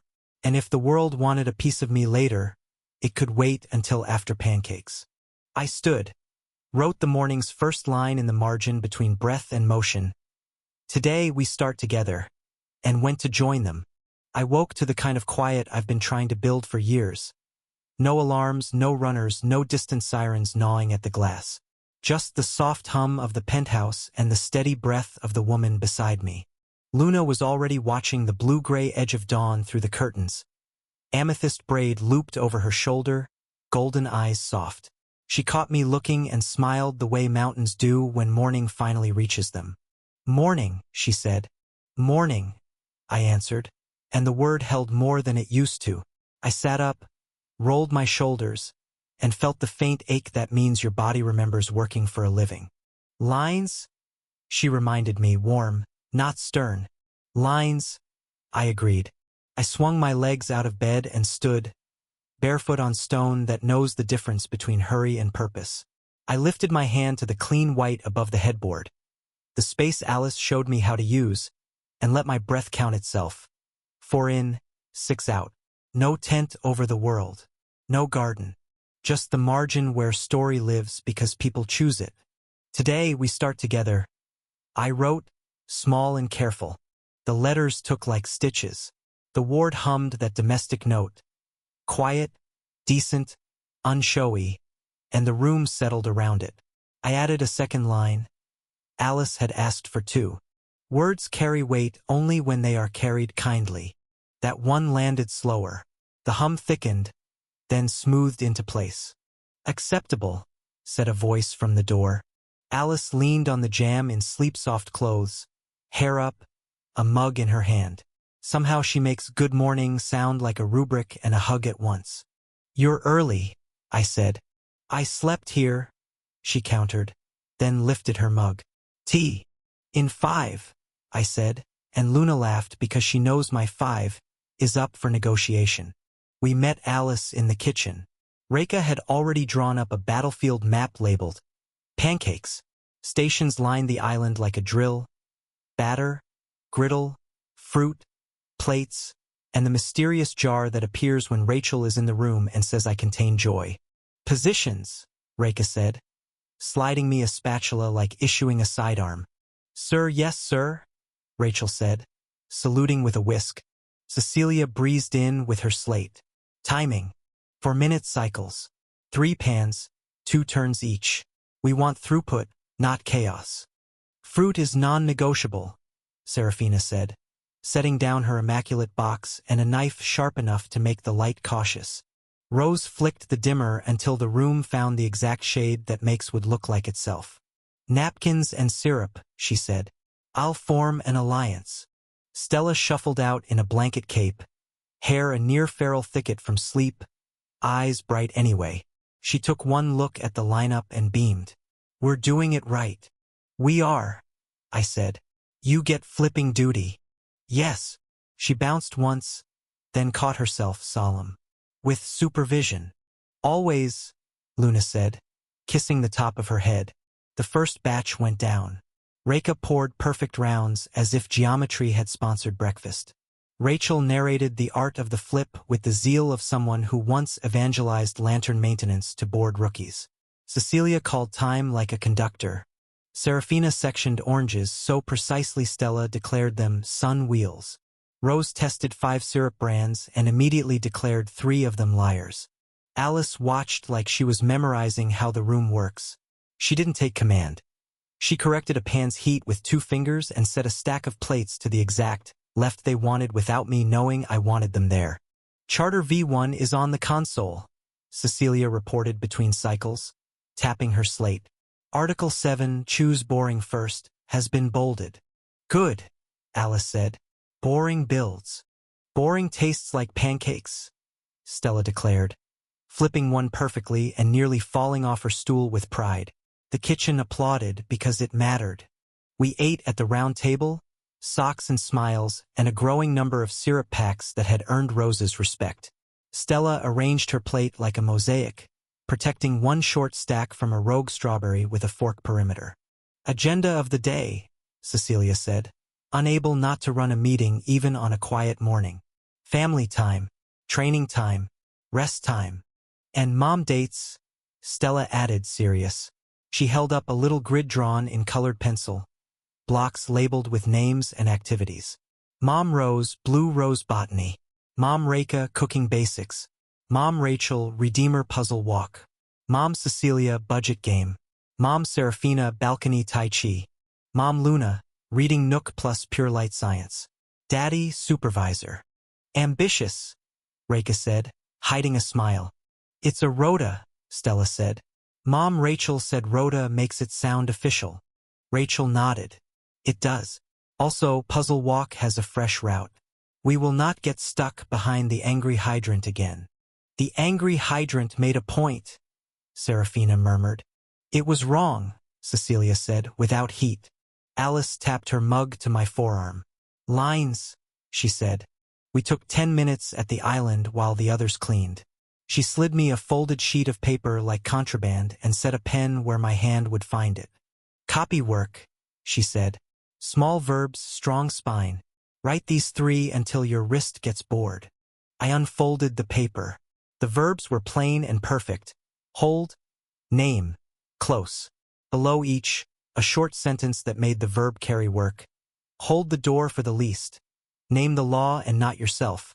Close the page only when the ink is dry. I wrote. The first line felt like lifting a weight for the first time in a while. The second found a groove. The third settled so cleanly the ward almost purred. Again, Alice said, and I did. And the second set went down smoother than my pride expected. First lesson, she said when I finished. If the world will obey 1 line, do not write 2. Leave space for life to happen inside your law. Yes, ma'am, I said, and she swatted my arm with the folded paper, amused. By mid-morning, the penthouse had turned into 6 small classrooms. Stella and Rose sat cross-legged on the balcony mat with a tray of cuttings and a notebook titled Blue Roses Say the Truth. Rose showed how to coax a pattern to the surface. Stella explained the math to it like a shy friend. On the far side, Serafina led slow balances that looked like water learning to be glass. Rachel and Stella's walk took them down the private hallway, where Rachel had tagged mundane objects with chalk marks and asked Stella to find the stain in the story. Stella found 3, missed 1, and argued the 5th into being a test case. Rachel beamed. Cecilia's budget game started with play money and ended with Stella proposing a pancake subsidy for mornings after missions. It would raise morale, she argued, which made Cecilia look like someone had given her a puppy that can file. Reka's cooking lesson produced a tray of slightly uneven scones that nevertheless made the room smell like patience.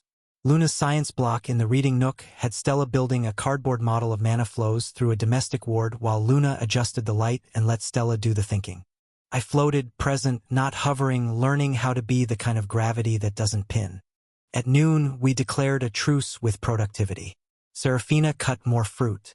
I made sandwiches on the theory that a hero who slices bread evenly is a better hero.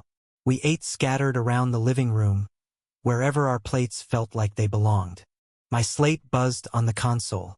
1 polite priority ping. Varus. Warrants ready. The message read, Your presence requested this afternoon. I showed Alice. She arched an eyebrow that said, And? Boring way, Rachel murmured, already rinsing her plate. Law beats noise, Cecilia added, standing. Rose checked Stella's face for disappointment and found curiosity instead. Observation only, she said. Field notebook, Luna added. Reka was already 2 steps ahead. 2 vehicles, she said. Stella rides with Luna and Rose. Rachel leads entry. Cecilia runs paperwork. Serafina floats. I handle perimeter and retrieval. Arthur, sentences. Yes, I said. I don't need to be a hammer today. The world has plenty. I need to be a line. We geared up without making it look like gearing up. Not armor, sensible shoes, jackets that won't snag on old banisters. Slates set to the right quiet channels. Alice watched and said nothing, which is approval. In the elevator, Stella leaned into Luna and peered over her field notebook. She'd drawn a tiny lantern in the corner and labeled it Hope. I wanted to frame it and also nail it up in the worst parts of the city. Ready? I asked her. Yes, she said, fierce and small and 12. We're going to do boring so hard. Exactly, I said, as the doors opened on the garage level. We stepped into the hush just before work and found 2 dark sedans waiting. Unmarked, clean, boring on purpose. Grandmaster, Varus's voice crackled through the garage intercom. Annex staging in 10. On our way, I said. I looked back at the round table, the flowers, the faint words above the molding. This is a home scene. I wanted that sentence to ride with us. We do this the boring way, I told my family. They nodded, and together we rolled out. The elevator doors closed, and the day changed shape. The annex smelled like fresh paper and old furniture. Comforting, competent. I like rooms that know what they are. Varus met us in the lobby with 3 warrants and not a single dramatic flourish. Points to him. Clean entries, he said, handing me the envelopes. The court is watching. Good, I replied. We love an audience for boring. Rachel grinned. Reka's eyes were already on the map board. Serafina stood where she could see both doors without looking like a statue. Rose set a bottle of water on the nearest desk and labeled it Arthur. Luna took Stella's hand and passed her a pencil sharpener shaped like a fox.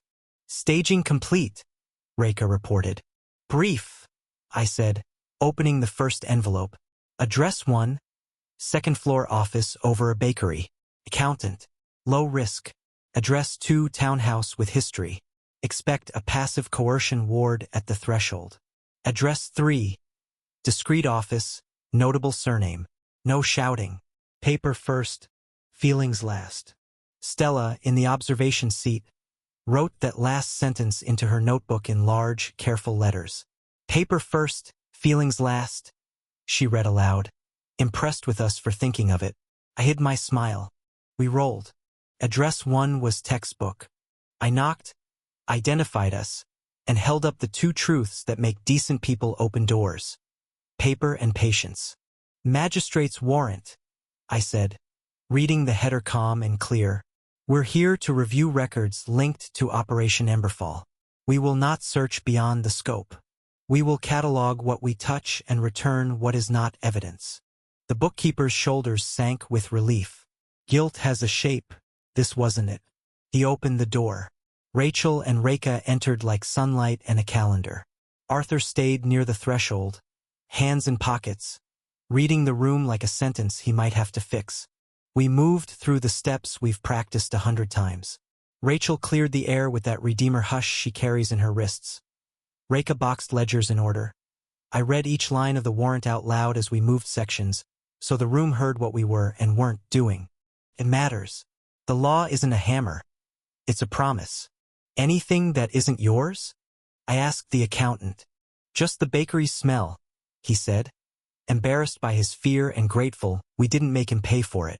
We tagged the place clean, 48H, and left the bakery an anonymous donation because their bread smelled like responsible mornings. Stella drew a tiny stamp in her notebook and wrote, Boring one. Address 2 tried to be clever. The townhouse had an excellent view of a magistrate route and the kind of paint that says, We never do anything wrong. I don't like paint that talks. Rachel frowned the second we hit the landing. Pressure, she said. Serafina lifted her palm toward the door. Polite coercion, she diagnosed. Nudges compliance, hides strain. I looked at Arthur. He stepped to the frame and raised his hand to the white space above the lintel. No garden, no drag, just his mother's lesson drawn in breath. No coercion in this room, he wrote. The sentence took with the sound of paper smoothed across a desk. The pressure evaporated.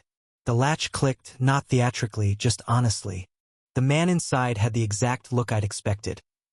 Ready to bluster, ready to perform a grievance, ready to throw his surname like a shield. Then his face did a new math. He sat down instead. Magistrate's warrant, I said again, same tone as before. We do not reward bluster with bluster. He nodded once, surly but sane. Reka opened a safe without scratching paint. Inside, a ribbon ward pretending to be a personal seal. Rose set a blue curve across it, simple as kindness, and the ribbon stopped pretending. Rachel bagged the contents with gloved efficiency. It is a joy watching professionals refuse to be impressed by nonsense. These are copies of magistrate stamps, I said, flipping a false seal with a pen tip. Your counsel will likely want to talk about who gave you these and how much you paid. He stared at the floor and did not answer. Silence is an upgrade from lies. I logged it as a win. We tagged the study clean 48H. A neighbor stuck their head out on the stairwell and found 5 women, 1 man, and a child with a notebook doing nothing dramatic. Their face relaxed. They went back to their life. I breathed easier. Back in the van, Stella drew a line over a doorframe and labeled it Words 1. Luna kissed the top of her head and murmured something about verbs having spines. I could get used to this version of my days. Address 3 was the messy one. Discreet office. Polished nameplate. A surname that makes receptions tilt just so. The receptionist's smile was the kind that wants to be helpful to the winning side. We are not sides. I said gently. Arthur stood just behind my shoulder, the way he does when he is being a line and not a blade. I like that version of him best. We took the elevator, 8 floors, and walked a carpet that did not deserve its confidence. The door at the end had the surname in engraved brass. Rachel knocked. I read the warrant again, calm and even. The man who opened it had the same haircut every ambitious coward has in this city. He glanced at Arthur. His hand flexed. I watched his throat work around options and excuses. Then he did something rare and sensible. "Let's not perform," he said, stepping back. "Please come in. Performances are expensive. Truth is cheaper in the long run." We entered. No shouting. No drawn blades. No righteous speeches. We asked for the files. He produced them. We checked the seals. They were wrong in that fastidious way that tells you who trained the forgers. I logged chain of custody times, stamped receipts, and watched a man realize that boredom is lethal to the kind of corruption that feeds on spectacle. "Do you have anything to say for the record?" I asked when we'd finished the first pass. "Yes," he said quietly. "I knew better." "That will help," I said, and meant it. We tagged the room clean, 48H. On the way out, the receptionist's smile had turned human. Small, honest, a little scared. That's the shape of mornings I can work with. At the annex, Varus took custody with a grateful nod and the look of someone who appreciates a dull stack of evidence more than a dramatic arrest. "Nicely boring," he said. "The court will be pleased." "We live to underwhelm," Rachel replied. "Some of us," Serafina murmured. "Most of us," Reka corrected deadpan. Stella passed me her notebook in the van. On the last page, she'd drawn 6 lanterns around a little house and written, "We won by not being loud." "Accurate," I said, and initialed the corner like a proud teacher. Evening pulled the light low by the time we returned to the penthouse. The house let us in like we'd gone to the market. The charter rested on the console. Above the molding, a faint line still hovered. "Tonight is for rest." There was an envelope under the frame. No crest. Clean paper.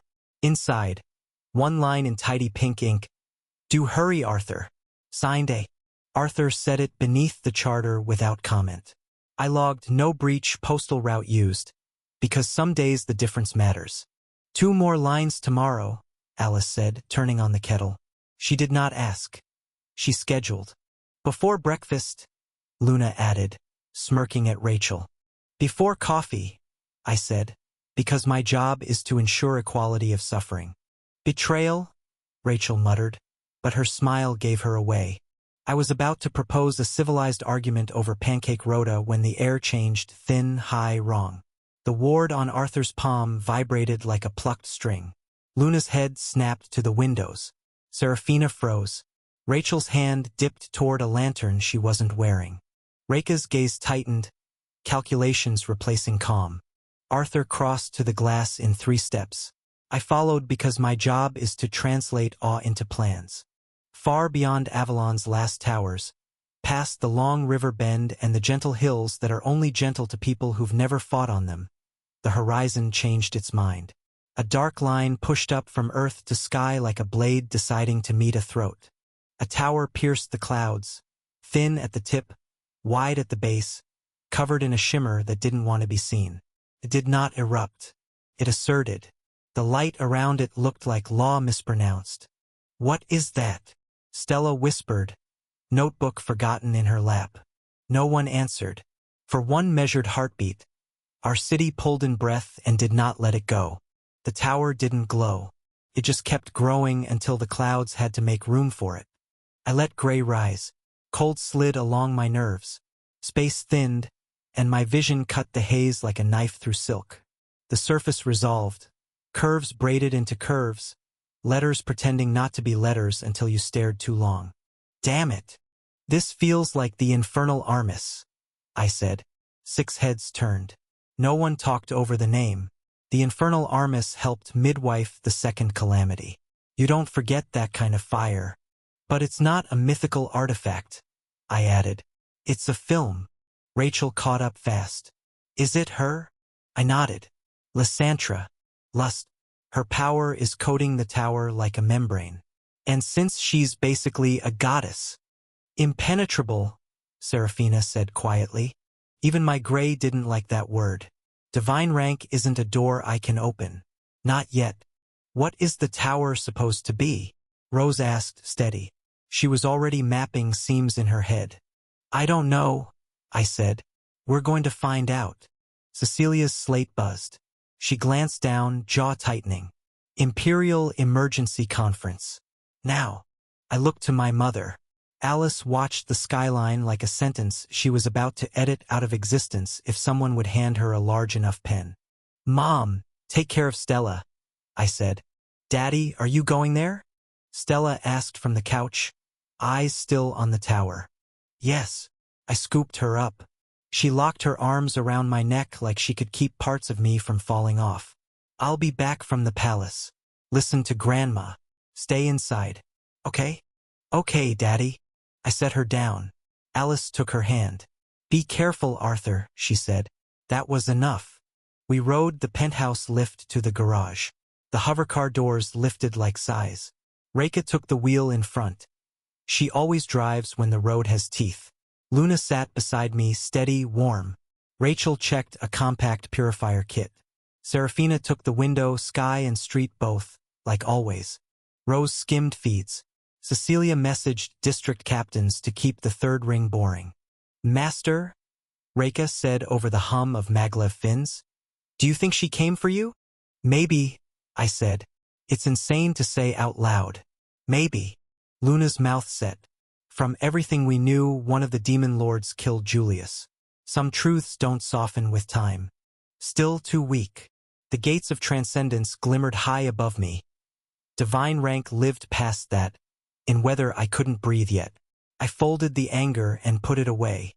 The Imperial Palace sits on stone that remembers old law even in 2050. Guards in charcoal coats waved us through. Drones tracked, then slid back into patrol patterns. We skimmed under the portico into cool air that smelled like clean ink and sealed marble. 17 chairs ringed the oval table in the war room. Some were occupied in person. Most held full-height holos.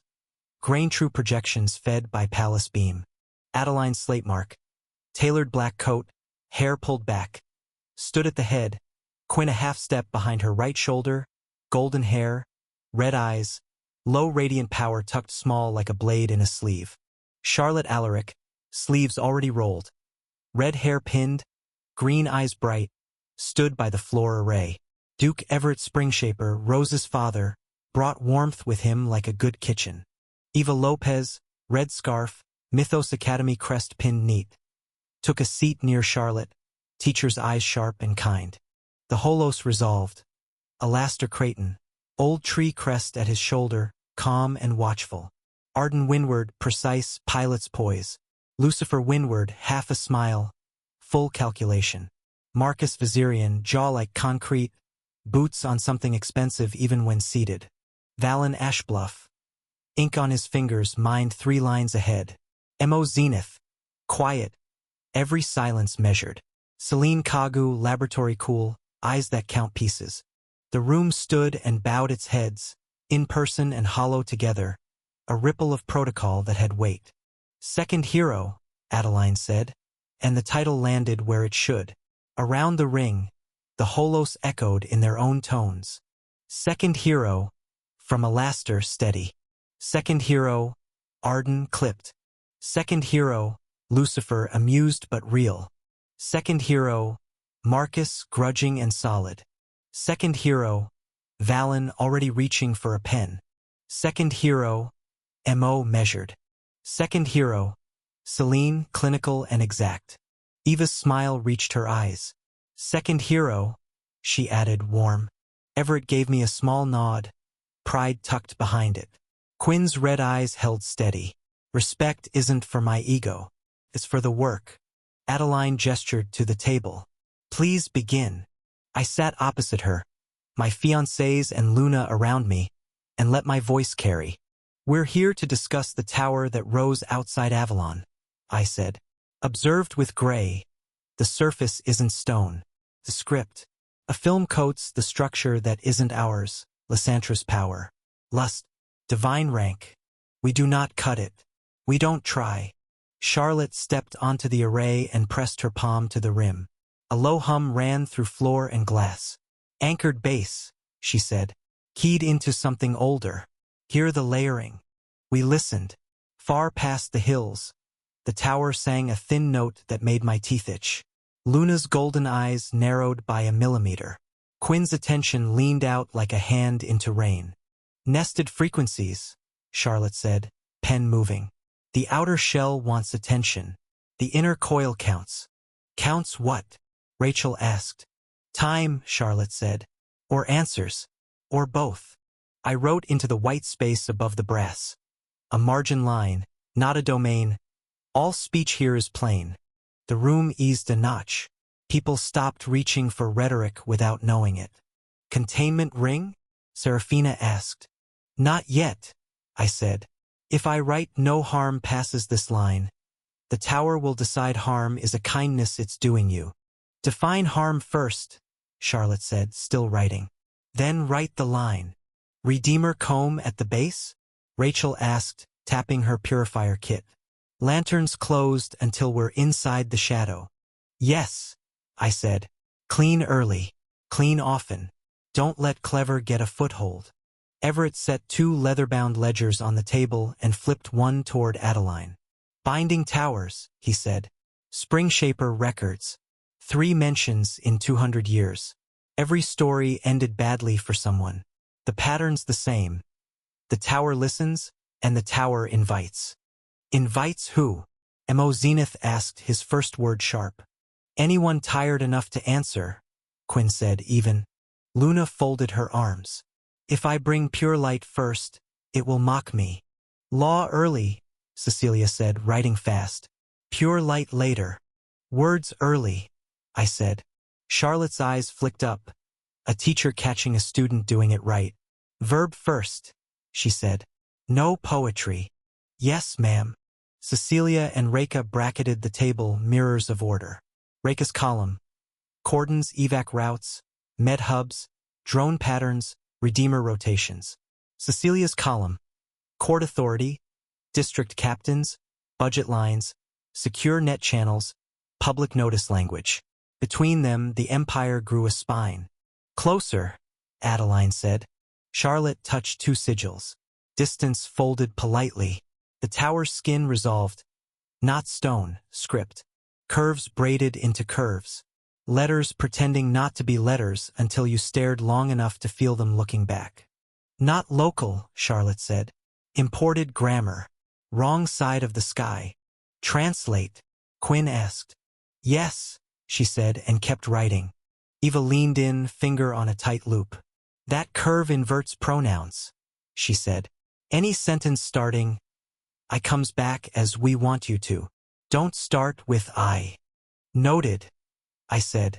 We were settling into lanes when the palace net chimed, sharp, old-fashioned. Not Empire, not Ouroboros. It bounced off a mirrored relay and stopped in front of Rachel's slate. She frowned. That's not our channel. Source, Cecilia asked, eyes still moving. Rachel mirrored to the center. A crest resolved. Inkwork lines forming an old tree, no crown, no court stamps. One word under it in plain type. Creighton. Rose looked at Rachel. Reka's eyes slid to me. Serafina's fingers went still. Quinn's brows rose. Adeline didn't move. Charlotte watched Rachel like a teacher taking attendance after the alarm. Rachel's mouth flattened. My family, she said. They didn't tell me. Open it here, Adeline said, calm. Not private. Rachel swallowed once and tapped. Clean border. Tight margins. Ink like a ruler. The first letters started to write themselves. No one breathed. And then the timer blinked into the bottom corner. This is a binding tower. It holds the demon lord of lust. If you do not conquer it within 6 months, the prison opens on earth. The countdown started at 182 days and ticked with a clock that wasn't ours. Rachel went pale, then angry, then professional. She kept her eyes on the text like it might behave better if she stared it down. Trace the route, Cecilia said, already pulling a packet map. Antique path, Rachel answered, fingers flying. 3 dead nodes only old houses keep alive. Signature gate. Then a slit in the palace net I did not know existed. Adeline's mouth tightened. We patched the slit after. Content first. Charlotte pressed her thumb to the brass. Resonance. The array hummed. The windows answered. Far away, the tower pulsed. 10 quick beats, a long breath, 10 again. My heart tried to match it. I told it no. Lust, Luna said, steady. The frequency matches old sights. 6 months is a leash, Quinn said. It wants us in its shadow long enough to make mistakes. Then we write laws that survive tired people, Cecilia said. Chairs. Tea. Clean air. Payrolls on time. We bore the city on purpose. Budget is live, Quinn said, sliding his token to her. Spend on boring. Always, Cecilia said. I wrote above the array. No command in this room is written to be admired. The room settled. The plan remembered itself. Everett tapped an old diagram. Binding towers listen and invite, he said. If you let them set the language, you lose. If you set the language early, you get odds. Plain before brave, I said, and the brass liked it. Celine Kagu's hollow tipped its head. Second hero, she said, cool. If the inner seam is language waiting for a signature, who signs for us? Me, I said. Simple. Within the scope this table defines. And only after we've stripped every trick out of the sentence. Alastair Creighton's hollow leaned forward, eyes on Rachel and then on me. Second hero, he said, and the title carried weight. You have our lines if you need them. Rachel's slate buzzed softly, a private ping. She glanced, blinked, exhaled. My mother, she said. 6 words. We will explain. Work first. She didn't look at me for approval. She didn't need to. She put the anger on a shelf and moved. Eva pointed to a fresh curl as Charlotte layered translations. That set reverses consent language, Eva said. Any I agree will be eaten and returned as command. Public education campaign without panic. We teach, say less. Poster copy, Cecilia said, writing. Say less, live more. Boring font. Friendly colors. Lucifer's hollow smirked. Marketable. Effective, Reka said, deadpan. Marcus Vizirian cracked his knuckles. We're really going to stare at a tower for half a year? We'll plan for 6 months and end it sooner, Adeline said, not raising her voice. We do not sprint a marathon and die at mile 2. Mo Zenith nodded once. Logistics will wear more people down than fear. We will not let that happen. Arden pointed at air corridors on the city feed. Sky lanes stay clean, he said. No sightseeing drones, no choppers. Ground media only. We don't make a spectacle. Valen flicked a pen cap. Working lexicon in 48 hours, he said. Charlotte will have one by dinner. Compete with your teachers, children. Lunch, Charlotte said. Eyes never leaving the script. Serafina laid 2 fingers on the glass. I'll drop temperature along approach lanes when we need movement, she said. 2 degrees. No frost. Feels like rain. People go home. Do it, Cecilia said. We make go home feel like common sense. Reka slid a grid. Cordons in 30. Med hub staffed. Transit nudged to light traffic without saying so. 2 exit routes per school flagged as practice drills. Rachel looked at the center display, jaw set. Redeemer teams. For ready, 2 more in 5. Sealed lanterns until we're under the tower's shadow. We clean ground while Arthur writes. Quinn met my eyes. I'm at your back until the ground stops being ground, he said. If you step onto glass, we change how we step. Fair, I said. Rose squeezed her father's sleeve. Everett winked at her, then at me. Somehow both were the right temperature. The Creighton crest pulsed again. A second block of text appeared, neat and clinical. Entry must occur at the base. Outer shell is a distraction. Inner access is contractual. Do not sign. Do not state your full name. Do not agree to any sentence that begins with I want. Rachel's eyes narrowed. That's my mother's hand, she said. Pride and steel in the same breath. Sharp. Useful. Rude. Send her fruit later, Cecilia said. I'll send her a bill, Rachel muttered, but the edge had eased. Scope of authority? I asked Adeline aloud, because rooms like this move smoother when the stamp is spoken. You have it, she said. Within this plan. Second hero sets first sentences in the field. We keep the city steady. Understood. Luna leaned her shoulder into mine. Small pressure. Sun warm. First line when you see it, she said. Small. Not brave. True. Yes, I said. Adeline stood. Everyone else followed. Yes, even the holo straightened. Second hero, she said, eyes on me, voice steady. You have the respect of this table and the weight of the empire. We will build 6 months of calm if that is what it takes. We will end it sooner if we can. We will not let the world be written by lust. Around the ring. Second hero, Alastair said. Second hero, Arden echoed. Second hero. From Lucifer, amused but sincere. Second hero, Marcus solid. Second hero, Valen already annotating. Second hero, M.O. measured. Second hero, Celine exact. Second hero, Eva warm. Second hero, Everett proud. Second hero, Quinn, red eyes steady. We stand behind you. I nodded once. Respect in place. Work clear. Then we write, I said. Outside, the tower pulsed its thin, patient note. The countdown rolled over to 181 days, 23 hours, 59 minutes, and kept going, polite as a knife. The timer in the palace war room kept falling, steady and rude. 181 days, 23 hours, 58 minutes. The tower's thin hum came through the windows like a string pulled too tight.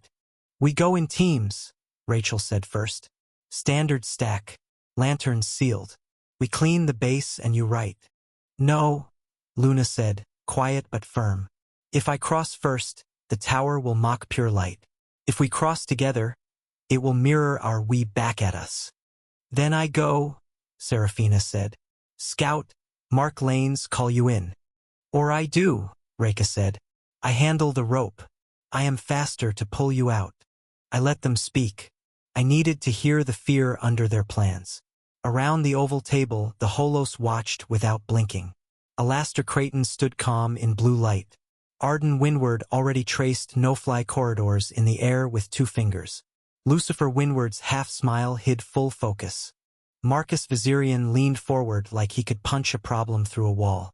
Valen Ashbluff flipped a pen cap and thought in margins. M.O. Zenith's silence weighed the cost. Celine Kagu counted risk like numbers on glass. In the room with us, Adeline Slatemark stood very straight. Quinn stood half a step behind her right shoulder, red eyes steady. Charlotte stood at the array with her sleeves rolled. Everett Springshaper rested both hands on old ledgers. Eva Lopez's red scarf warmed the edge of the table. It is not a nest, I said. It is a lock.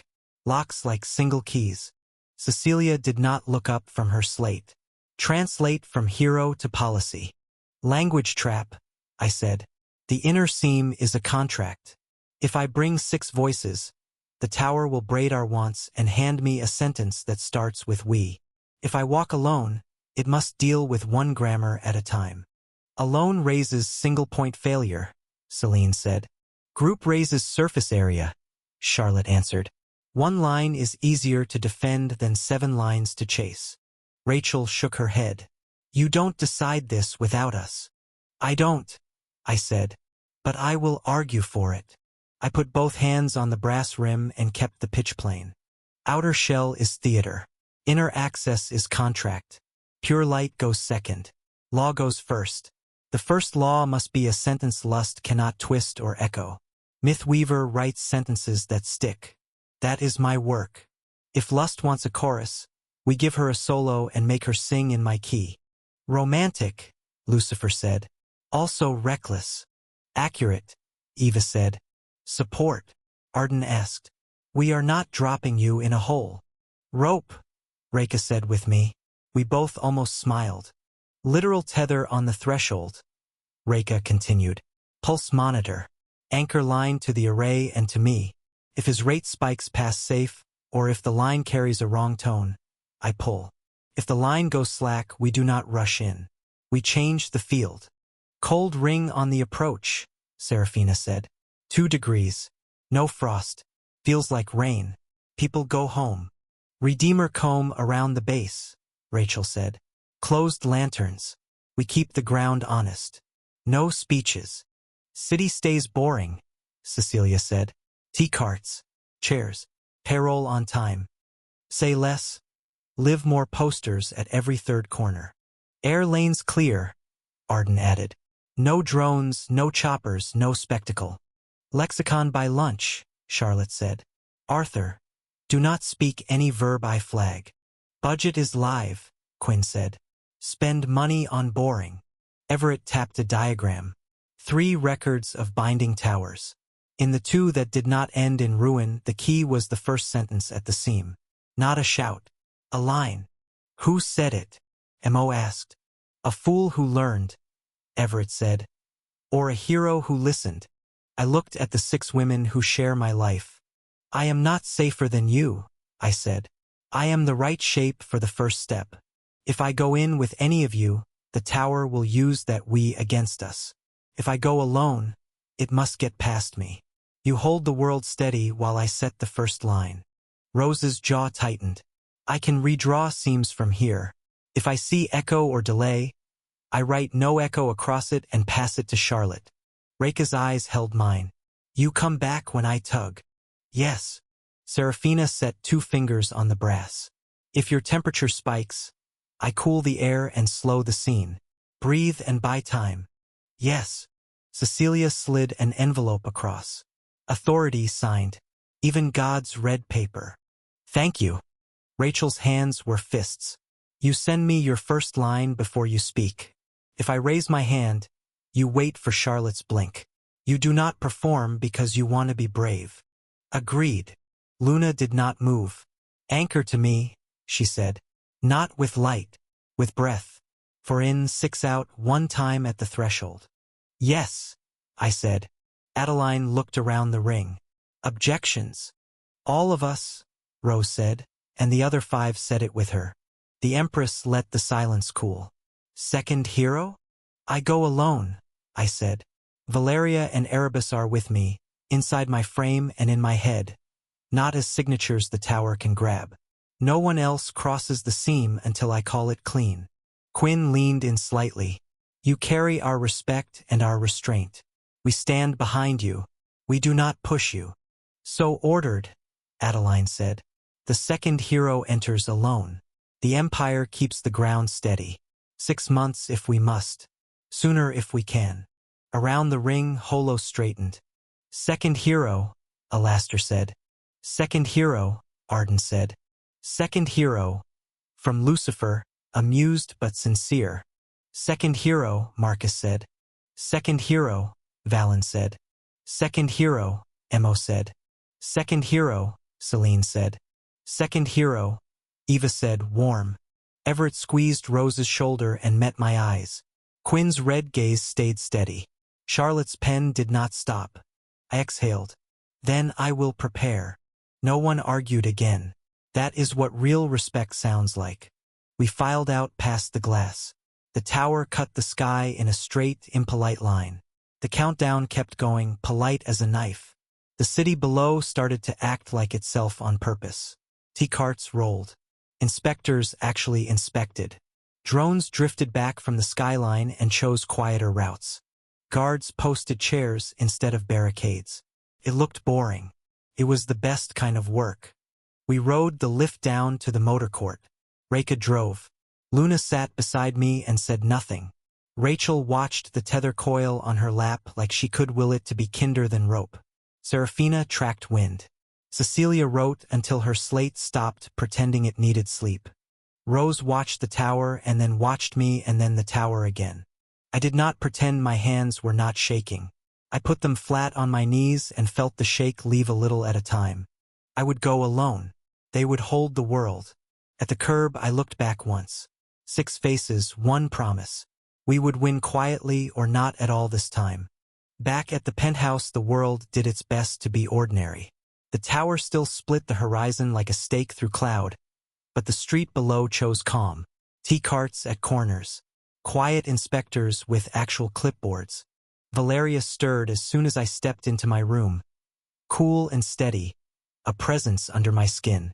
"Frame check," she murmured in my head. "Plates firm. Flex points live. Edge copy is clean."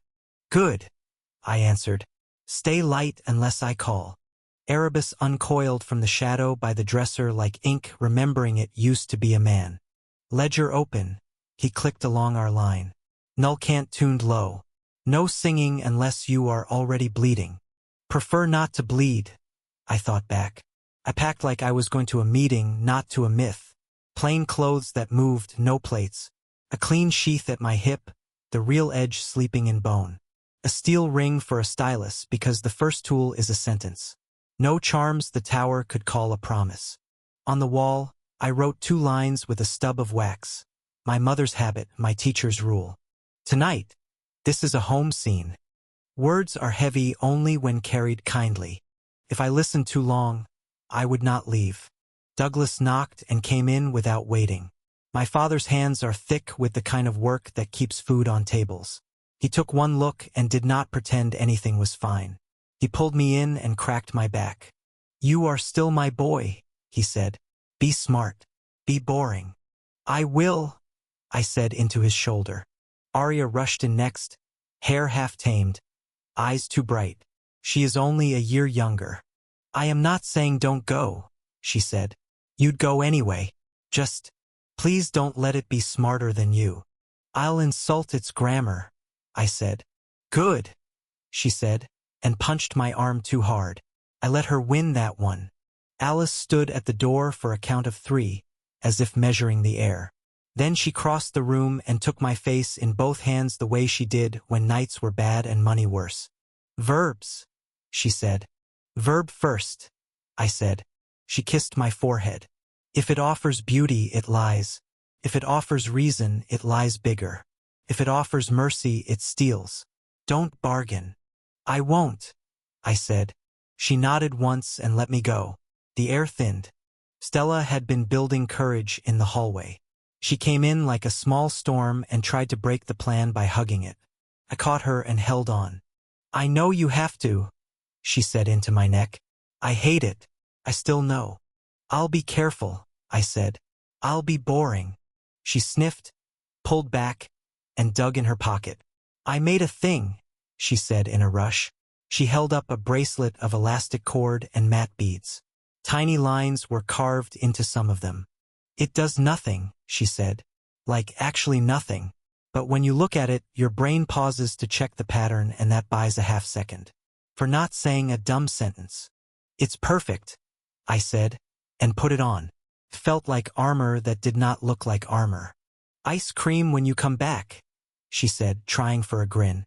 "You promise not to make bad deals," I said. "I promise," she said, fierce. She hugged me again and then went to stand with Alice, small hand finding big hand like it had a map. The 6 women waited by the door. The fight had been at the palace. This was not that. Reka came first. She fixed my collar and did not pretend she wasn't memorizing my face. "You feel the tug. You come home." "Yes." Rose pressed a small strip of blue paper in my palm, inked with one curve. "Seam breaker," she said. "One time. Only if you must." "Understood." Rachel met my eyes. "First line to me before you say it. If I raise my hand, you wait. No hero speeches." "Agreed." Cecilia held out an envelope. "Authority signed," she said. "Even God's red paper." "Thank you," I said. Serafina set 2 fingers over my pulse. "Breathe. 4 in, 6 out. Count out loud if you must." 4 in, 6 out, I echoed. Luna said nothing. She pressed her forehead to mine for one slow breath, then stepped to the window and kept watch. She was staying back by choice. Pure light second, not first. We rode the lift to the garage. The hovercar doors sighed open. The motorcade slid into a city that had chosen quiet. At the third ring, tea steam curled from carts. Weather advisory banners ran gentle text. Inspectors actually inspected. Transit slowed without alarms. People walked their dogs and went home because the air felt a bit like rain. Boredom was winning. Near the cordon, the crowd wasn't a crowd. Rachel's teams moved like people you trusted to tell you where not to stand. Serafina's cold-made jackets zip. Reka checked the rope 3 times and then a 4th. Rose drew and erased and drew again on the op screen. Cecilia's messages popped on district slates in a friendly font. Quinn stood behind Adeline, who looked like a calm law. Everett walked the lane shaking hands and sending people home by first name. The base of the tower looked like nothing for 3 steps and like wrong for the 4th. Light thinned. Sound lost edges. The skin of the structure wasn't stone. It was letters hiding in curves, oil pretending to be water. I stood at the seam and lifted my hand to the empty air above it. One last margin line where only I would see it. We go to keep the city boring. Valeria rested in my bones. Erebus thinned to a whisper. Reka tied the rope to my belt and to the anchor ring. Rachel clipped the pulse lead to my wrist. Serafina checked temperature. Rose showed me the little blue curve again and then put it back in my palm. Cecilia slipped the envelope into my inner pocket and tapped it once. Adeline stepped up beside Quinn. "Second hero," she said. "We hold." "Thank you," I said. I turned to my family. Douglas folded his arms and made a face that meant pride and also that he still wanted to ground me. Arya lifted both fists like an idiot and then laughed at herself. Alice did not speak. She mouthed one word, "Verbs." Stella pressed both hands over her mouth like that could keep her from crying, then pulled them down and gave me the fiercest glare a 12-year-old has ever made. I breathed with Luna. 4 in, 6 out. Quiet moved through my chest and stayed. I looked at Reka. Her jaw was stone. "Lines," she said. "Lines," I said back. I stepped forward. Light bent. The rope pulled once as if the world wanted one more vote. Then it eased. One more breath. 4 in, 6 out. I crossed the seam and went into the tower. The tower doesn't smell like stone. It smells like paper that learned how to breathe. Light thins as soon as I cross the seam. Sound loses its edges. My first step inside lands and the floor decides to be floor. The second step waits to make up its mind. I hold still and count a breath. 4 in, 6 out. Valeria settles in my bones, calm and cool. The way a blade feels when it stops pretending it's separate from the hand that holds it. Inventory, I tell myself. No bravado, just truth. I lift my right hand and reach for gray. It answers like a faraway radio through rain. 2 pages try to lie flat in the air between my fingers, and then wrinkle. The left one warps at the corner. The right one tears where a thumbprint ought to be. I push a little more and both pages break apart into silver dust that doesn't fall. Cost wrong. Response worse. Result? Failure. Noted. I say to no one in particular. I try Mythweaver the way I was taught to when the room is listening. Small and plain. I write a 3-word margin on the air above my head. All speech plain. The sentence appears in faint, careful strokes, holds for 1 heartbeat, and sputters. Letters stutter, invert, and fade. The tower doesn't reject the line. It taxes it until the ink has to choose between staying and being honest. Plain still works, I think, just not as a blanket. Loosened harmony next. I keep it tight and close, the way Luna taught me when she wanted me to feel safety without confusing it for invulnerability. I let harmony lay a cool cloth over my skin and set my stance inside that circle. It holds. Barely. The room doesn't soothe with me like it does in the field. It watches. Harmony shrinks to the size of a ribcage and becomes a personal habit, not an aura. Fine, I whisper. Me first. 9 circle circuits? I place a toe against the floor line and hum the first knot of the Bahamut method. The response comes in shards. Power tries to gather and finds the floor refusing to be a partner. The knot completes with sand in it. Not here, I say. Not like that. Soul resonance is not for empty rooms. I let it rest. Erebus clicks a dry greeting along the packed line, small and polite in my ear bone. Ledger is open. No singing unless you are already bleeding. Prefer not to bleed, I answer. Stinginess looks good on you. I test gray one more time, this time with no theater. Thumb-sized page. 2-touch fold. I press it to the floor like a stamp and pull back fast. The little page sticks half a second and flips to ash. Ash hangs where gravity should be. Okay, I say. Baseline. Almost no gray. Mythweaver on a diet. Harmony is me-sized. 9 circle powers fight the room. Resonance on standby. Soul and sword intact. I take one step farther into the entry hall. The walls aren't walls. They are letters pretending to be plaster. Each curve looks honest until you stare long enough to feel it staring back. I don't try to read them. Not yet. The floor is level in the way a polite lie is level. I glance up. The ceiling is higher than it ought to be without quite being tall. Distance doesn't want to commit. The whole place feels like the answer to a question that hasn't been asked. I drop my hand to Valeria's hilt. She warms once, acknowledgement, not invitation. No words. No theatrics. Just the weight of old metal that remembers what cutting is for. I move to the side where the light flattens least and set my feet the way Tiamat made me do it until my ankles burned. Forward stance. Back stance. Switch. Small. I run the first kata. The blade clears the sheath without sound. The cut is the cut. A straight line that does not argue with itself. No edge tricks. No verb carried on the swing. First bite, then exit, then breath. The tower does nothing. That tells me everything. I run the second kata. The turning cut, the hand change that should feel like water, feels like a hinge with grit. My right hip complains. My left shoulder has too much habit and not enough honesty. I know what perfect looks like. I can't land it without thinking too hard. Rust, I admit. 1 year back on Earth and too much of it was meetings, wars, and miracles. Not enough floors and sweat. I picture Tiamat's face when I got lazy on the recovery. She always knew when my edge wanted to skip steps and just be pretty. You broke through to mid-radiant because she didn't let you lie to your stance. You stayed there because you started fixing problems with power instead of angles. I run the third kata. Footwork only. Blade low, close to the guard. Tip quiet. Steps that keep deciding until they are already done. The tower tries to make the end of a step arrive early. I refuse to have an end. I keep the step open until it finishes on its own. Harmony hums around my ribs. It's enough to keep me from catching my own feet. I slow down.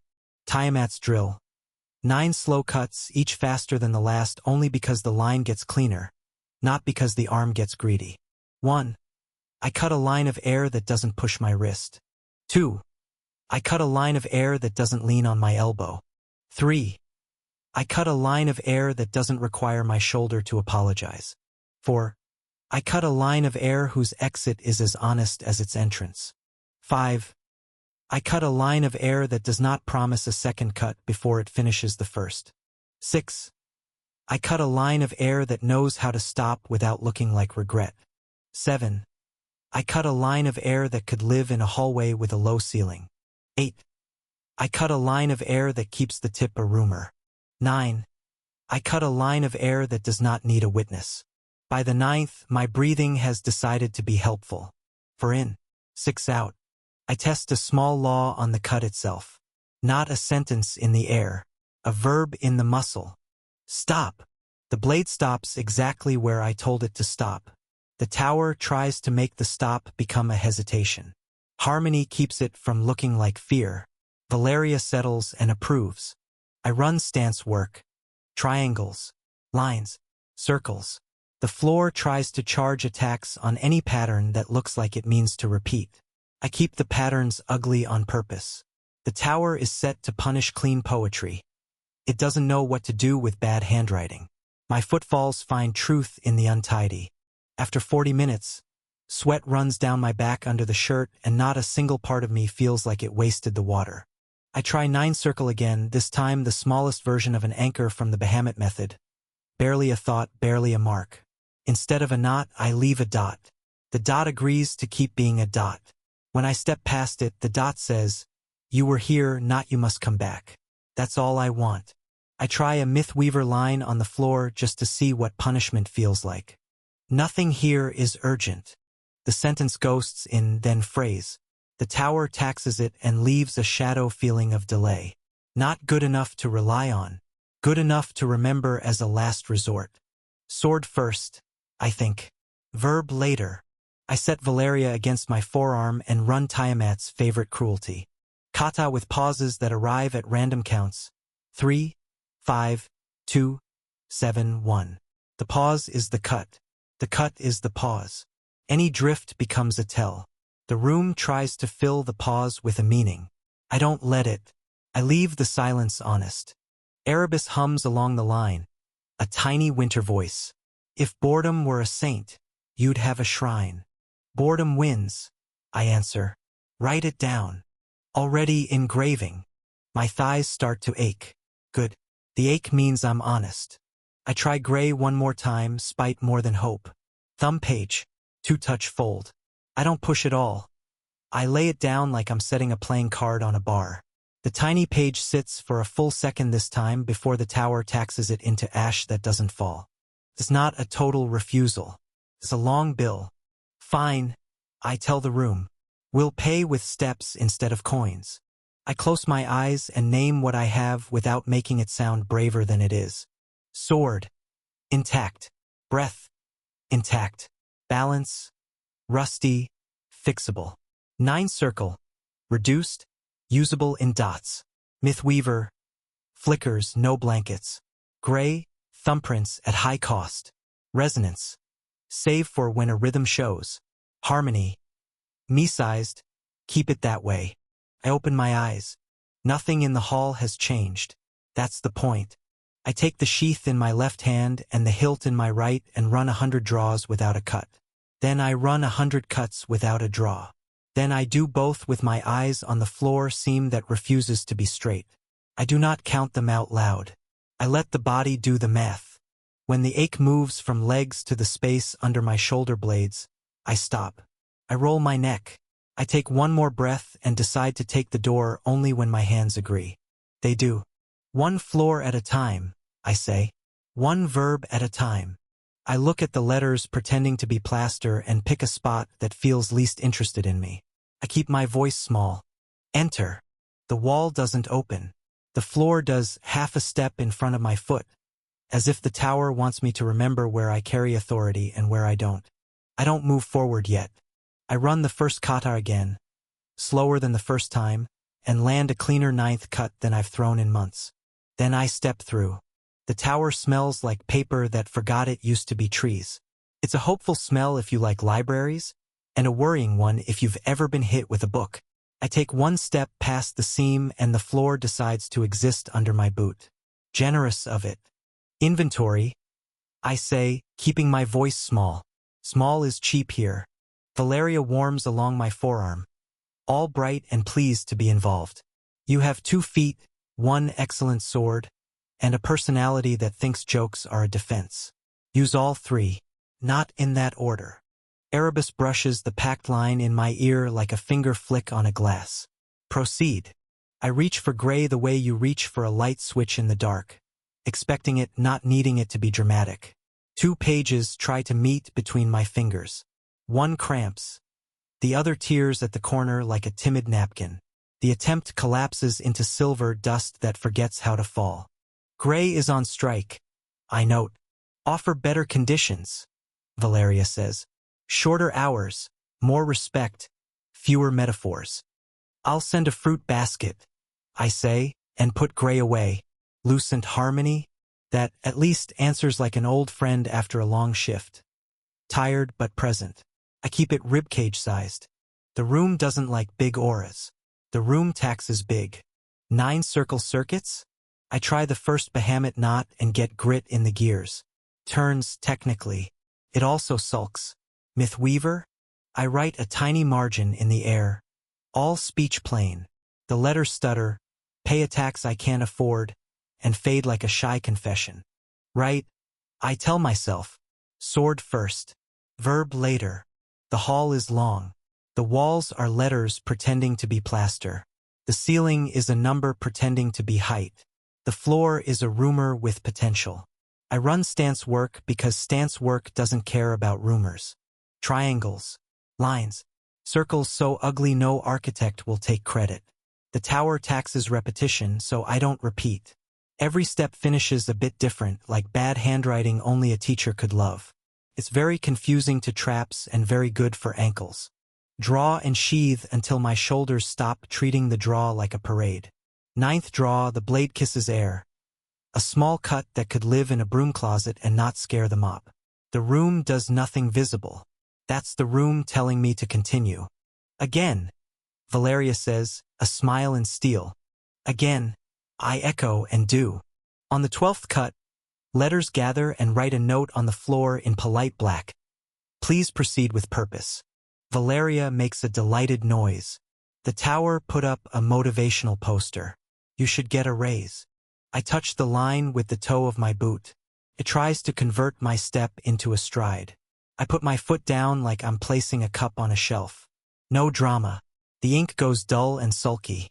Purpose later, I say. Today we're doing posture. Tiamat taught me posture with a stick and a look. I can still feel both. I run her slow nine cuts that only get faster because they get cleaner. 1. No shoulder apology. 2. No elbow brag. 3. Wrist tells the truth. 4. Exit is as honest as entrance.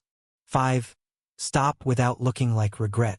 By 9, my breath has decided to help instead of filing complaints. 4 in. 6 out. 7 tiles ahead. The floor dips a finger's width, then rises like a knee check disguised as architecture. I go over with my knee doing its job and nothing else. The tile gives up being interesting. We all have to grow sometime. A door grows out of text on the right wall. The handle is a question mark made of ambition. Above it, essay, and then the rest hides, coy. The frame meets the floor with the kind of neatness that screams claws. Do not touch, Valeria sings. I was not going to touch it. I lie and don't. I set my feet 1 pace away and give a word to the habit in my legs that loves finishing things. Pause. The urge sits. The handle wilts awkwardly, like a joke that didn't land. We walk past. The ceiling lowers by exactly the height of my patience, then changes its mind. Good. It should. The hall steps aside for a square room. For pillars, 1 lamp without a source, scuffs on the ground where someone did work or the tower wants me to think someone did. Either way, it's a floor. Floors and I are doing a thing. Catalog. Valeria says, eager. Pillars make corners. Lamp is a liar with good manners. Floor is the only honest adult. Erebus taps once. Proceed. 2 cuts, 1 step. 3 cuts, 1 breath. For cuts, no step. Add the ugly pause count 3, 5, 2, 7, 1, because pausing where you don't want to is half of swordsmanship and most of adulthood. The lamp tries to brighten. The floor tilts toward a corner. I accept both and train on the slope. If the room insists on helping me get strong ankles, refusing would be rude. Left elbow thinks it's the protagonist, Valeria says. I demote the elbow. The blade exits without wagging. The shoulder stops holding additions for Swan Lake. Progress. Quiet, sensible, undramatic. My favorite kind even when I forget that. The pillars flash text. Why so small? Because large is taxable. Valeria answers, sweet as poison tea. And because broom closets are available everywhere fine towers are sold. I make everything smaller. Steps like hopscotch. Cuts that wouldn't wake a cat. Breath still hits 6 on the way out. The lamp dims. The pillars decide to be pillars again. The letters get bored. Bored is safe. Bored keeps cities running. Door behind. Valeria says softly. I finish the breath. I look. Not a door. An absence of wall that found purpose. It leads to a hall that looks exactly like the hall we already survived. Appropriate. Sword first. Verb later. Repeat until better. Report. Erebus says, voice like a stamped form. Footwork cleaner. Shoulder less dramatic. Cuts short and mean. Harmony me-sized, we are getting along. Mythweaver Pocket Edition. Gray a luxury item. 9 circle dots. Not nets. Mood. Oatmeal. Valeria gasps. With cinnamon. Plain. Monster. We move. A corner pretends to be a dead end. I walk into the shadow because shadows at least are honest. The wall sighs and becomes a passage. Offended that I didn't clap. I don't clap for doors. Doors should clap for me. We rest against a wall that has been a wall for 5 minutes straight. Personal best for everyone. Companions. I say. Yes. Valeria sings. Listening, Erebus says. Thanks for being here. I tell them both. It's quieter without the rope than I like to admit. Valeria rubs warmth across my wrist like a cat that pays rent in affection and commentary. We are extremely here. I'm at least 3 swords worth of company. For on weekends. Erebus. Proceed. I eat a ration bar that tastes like recycled ambition and wash it down with water that tastes like not dying. Then I stand and check my hands. No tremor. That's new. Or I'm too tired to shake. Also new. Ready? Valeria asks. No, I say. We go anyway. We go anyway. The next hall narrows to move me from opinion to discipline. Letters lean in, nosy. I don't give them gossip. I run Tiamat's cruelty. Random pauses until my body stops throwing tantrums and starts listening. 3, 5, 2, 7, 1. The numbers are a personal attack. The work is worth it. At the end, the wall pretends to end. I do the thing I have been doing all morning. I don't believe it. A shadow becomes a seam. The seam becomes a door that was always there. It hates that I refuse to give it a story. It'll live. We step through and the room on the other side tries to clap. I let it. Then I train in the corner where the applause dies quickest. Your cuts, Valeria says, satisfied, are starting to sound like answers instead of excuses. That's the nicest thing anyone has said to me in a cursed building. I tell her. Give it an hour, she says. I have a list. Erebus. Proceed. We proceed. We keep it small. We keep it honest. We keep going. By the time the tower offers me a handle made entirely of flattery, I have enough discipline not to grab it. We walk past. The room pouts. We work. This hall is not trapped. That is suspicious, which is a sentence I would like embroidered on a pillow if we live long enough for furniture. Don't jinx it, I tell myself. I will, Valeria says, bright.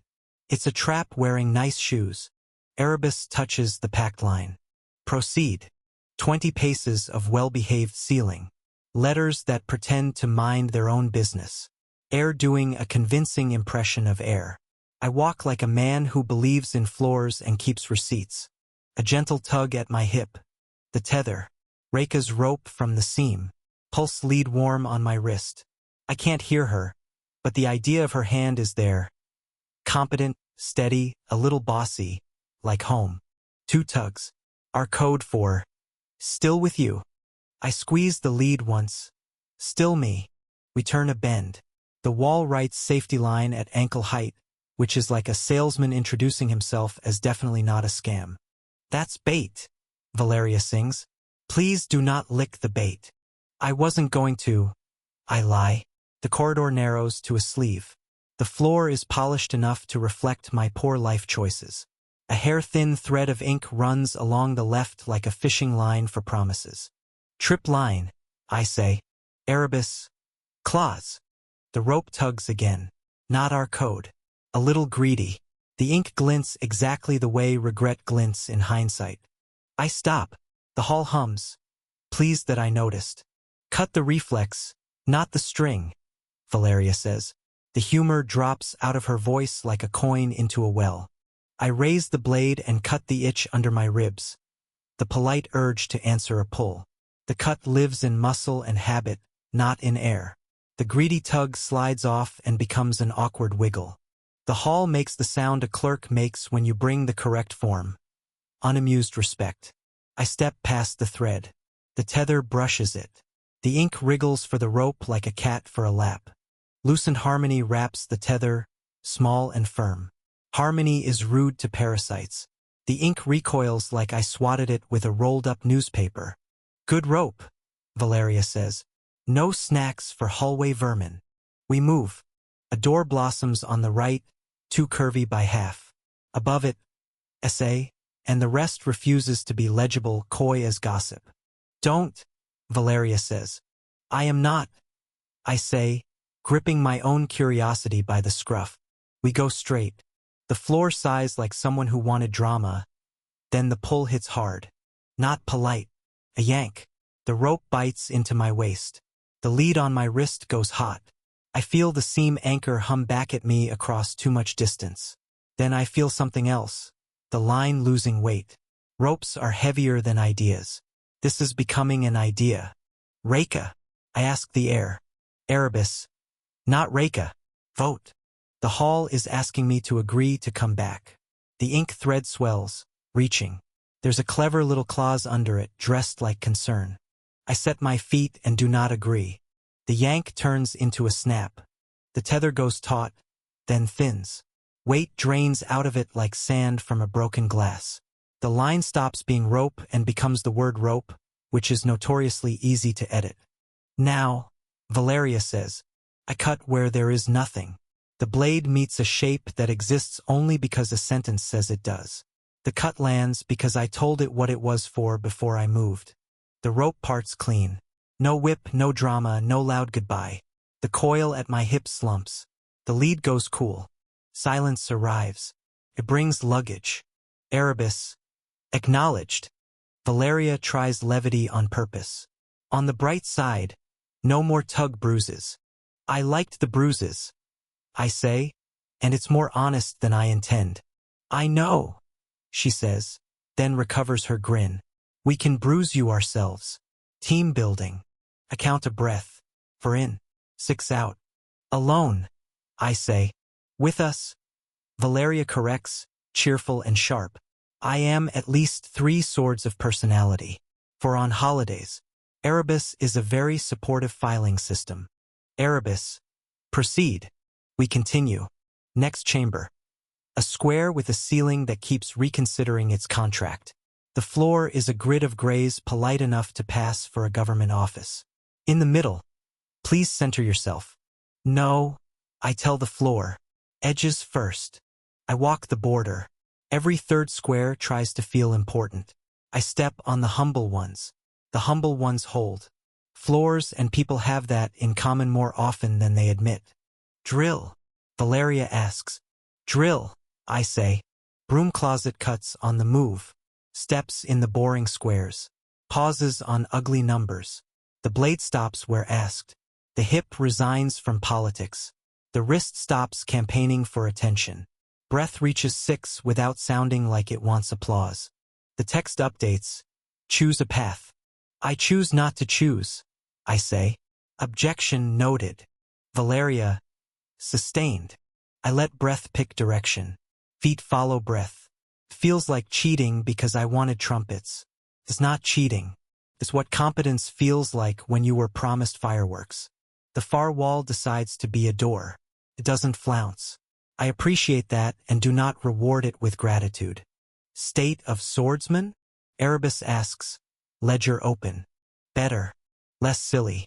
Stupid small cuts are doing heavy lifting. Harmony me-sized but loyal. Mythweaver petty cash only. Gray is a luxury brand I can't afford.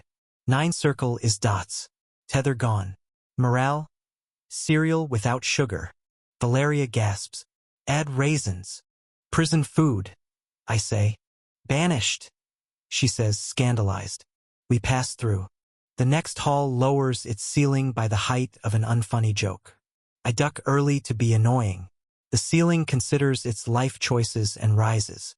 The letters lean so close I could kiss them. I don't. Standards. Talk to me, Valeria says, chatty on purpose. Favorite soup?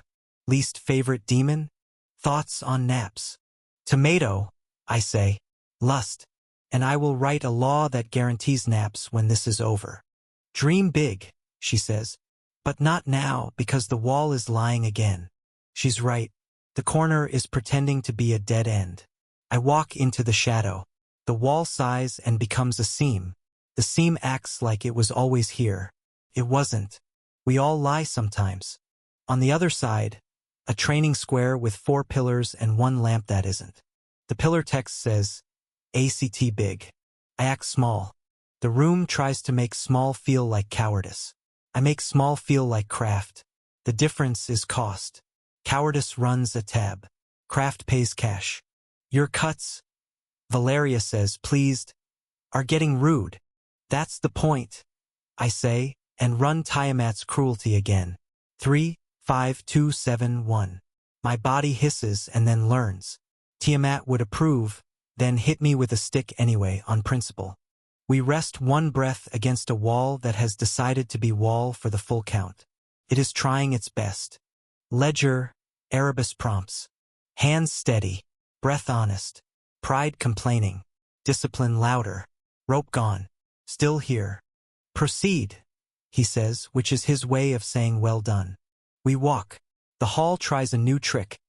A line of neat text writing itself under my feet to suggest a better route. I step off it. The line slows down to match me, then gives up and retreats to whatever break room trap text goes to when it clocks out. New theory, Valeria says. The tower is a group project. The letters are the one student who wants to present. Everyone else is sick that day, I say. Everyone else is smart, she says. We turn a corner. There's a door made entirely of compliments. It says kind things about my posture, my potential, and my charitable nature. It also has very sharp hinges. We don't touch it. We take the plain passage with scuffed edges and no posters. My shoulders relax a fraction. I didn't realize they'd been tense. I am, in fact, a human being. How lonely are you? Valeria asks, gentle under the grin. I have you, I say. You have us both, Erebus says, which from him is practically poetry. Then I'm lonely in a manageable way, I say. The honesty surprises me and nobody else. A long hall opens ahead, quiet as a library, judgmental as a cat. At the far end, a thin slit like a mouth that didn't commit to an opinion. New problem, Valeria sings. We love problems.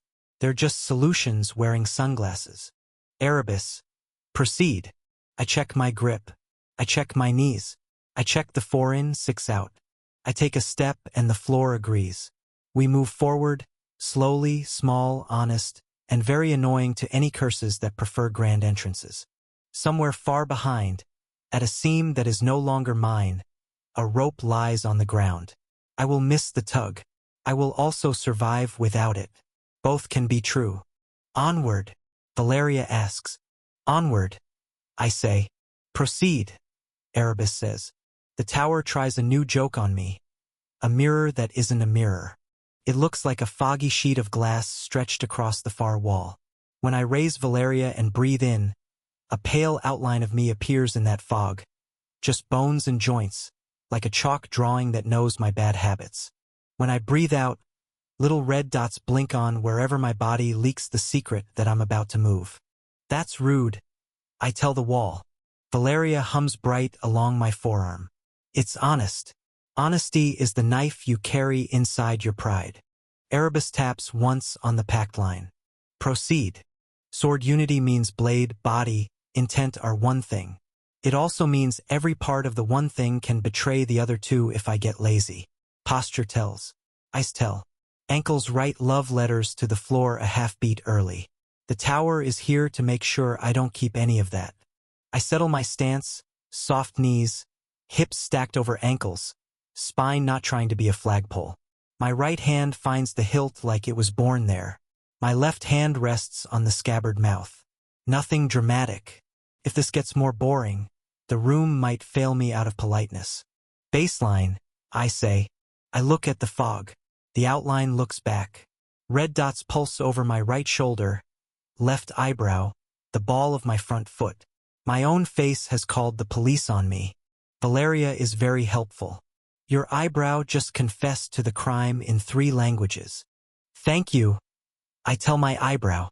It twitches and adds another red dot for spite. I draw and cut.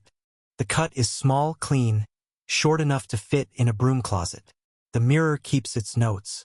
Red dots flared a breath before the blade moved. Shoulder hitch, thigh load, heel whisper. I could get away with that outside. Not here. The tower taxes tells. Unity is good, I tell the room. Now we make it quiet. This isn't about speed. It's about premotor silence, the bit before the move starts where your body gives a little speech about what it plans to do. No speeches, just the thing. I reset. 4 in, 6 out. On the next draw, I try to start with relaxation, not contraction. No shoulder prep. No heel stamp. The blade wants to move. The body lets it move. The red dots still blink, but fewer. The eyebrow is trying to behave. The heel is a menace. Valeria purrs. Better. Your elbow didn't try to found a small nation. Noted, I say. A line of fresh text writes itself on the wall to my left. Please commit. That's what the last door said when it tried to sell me a handle. I answer. The floor clicks. A thin frame rises around me like a birdcage made of fishing line. Strands cross and intersect at nose, shoulder, hip, knee, ankle. There's a little chime bell at each crossing. They ring when I twitch. Excellent, Valeria says. An instrument. You are the bad music. Erebus. Time. Cut again. A gentle, mean little cut, all bite, no tail. 3 bells ring. Not many. Too many. I slow down. Tiamat taught me this by prodding a line down my back and telling me to stop trying to impress air. No preload. No ready. The ready is the cut. I plant the big toe of my front foot like a thumbtack. I let the heel imagine a floor that is very far away. I let the neck be boring. I tell my eyes not to pick a spot like a hungry cat. They understand and go soft. Draw, Valeria whispers. I draw. The blade moves. I do not. No bells. In the fog, the chalk skeleton does exactly the thing without hosting a press conference first. 2 red dots blink late, after the cut is already over. That's the shape I want. The tell arrives and finds the action has gone home. Again, I say, because victory is a trap. Again. Valeria sings, because repetition is how knives learn. The tower changes the rules as soon as it thinks I'm comfortable. The mirror shifts from Chalkman to a faint ghost of me at half opacity. Copies my timing, but it cheats. It starts its move on the twitch I haven't twitched yet. A predictive algorithm in fog. If I get lazy, it will beat my blade to the line every time. That's just showing off, I tell it. Beat the ghost, Valeria says. Haunt back. I exhale to the 6 and let the last air be quiet. In that nothing, something starts, not in muscle, not in the shoulder, not in the foot, the start is in the cut. The blade is moving, and only then do I find myself attached to it. The ghost arrives late. 1 bell rings. 2 stay bored. Red dots blink after. I don't grin.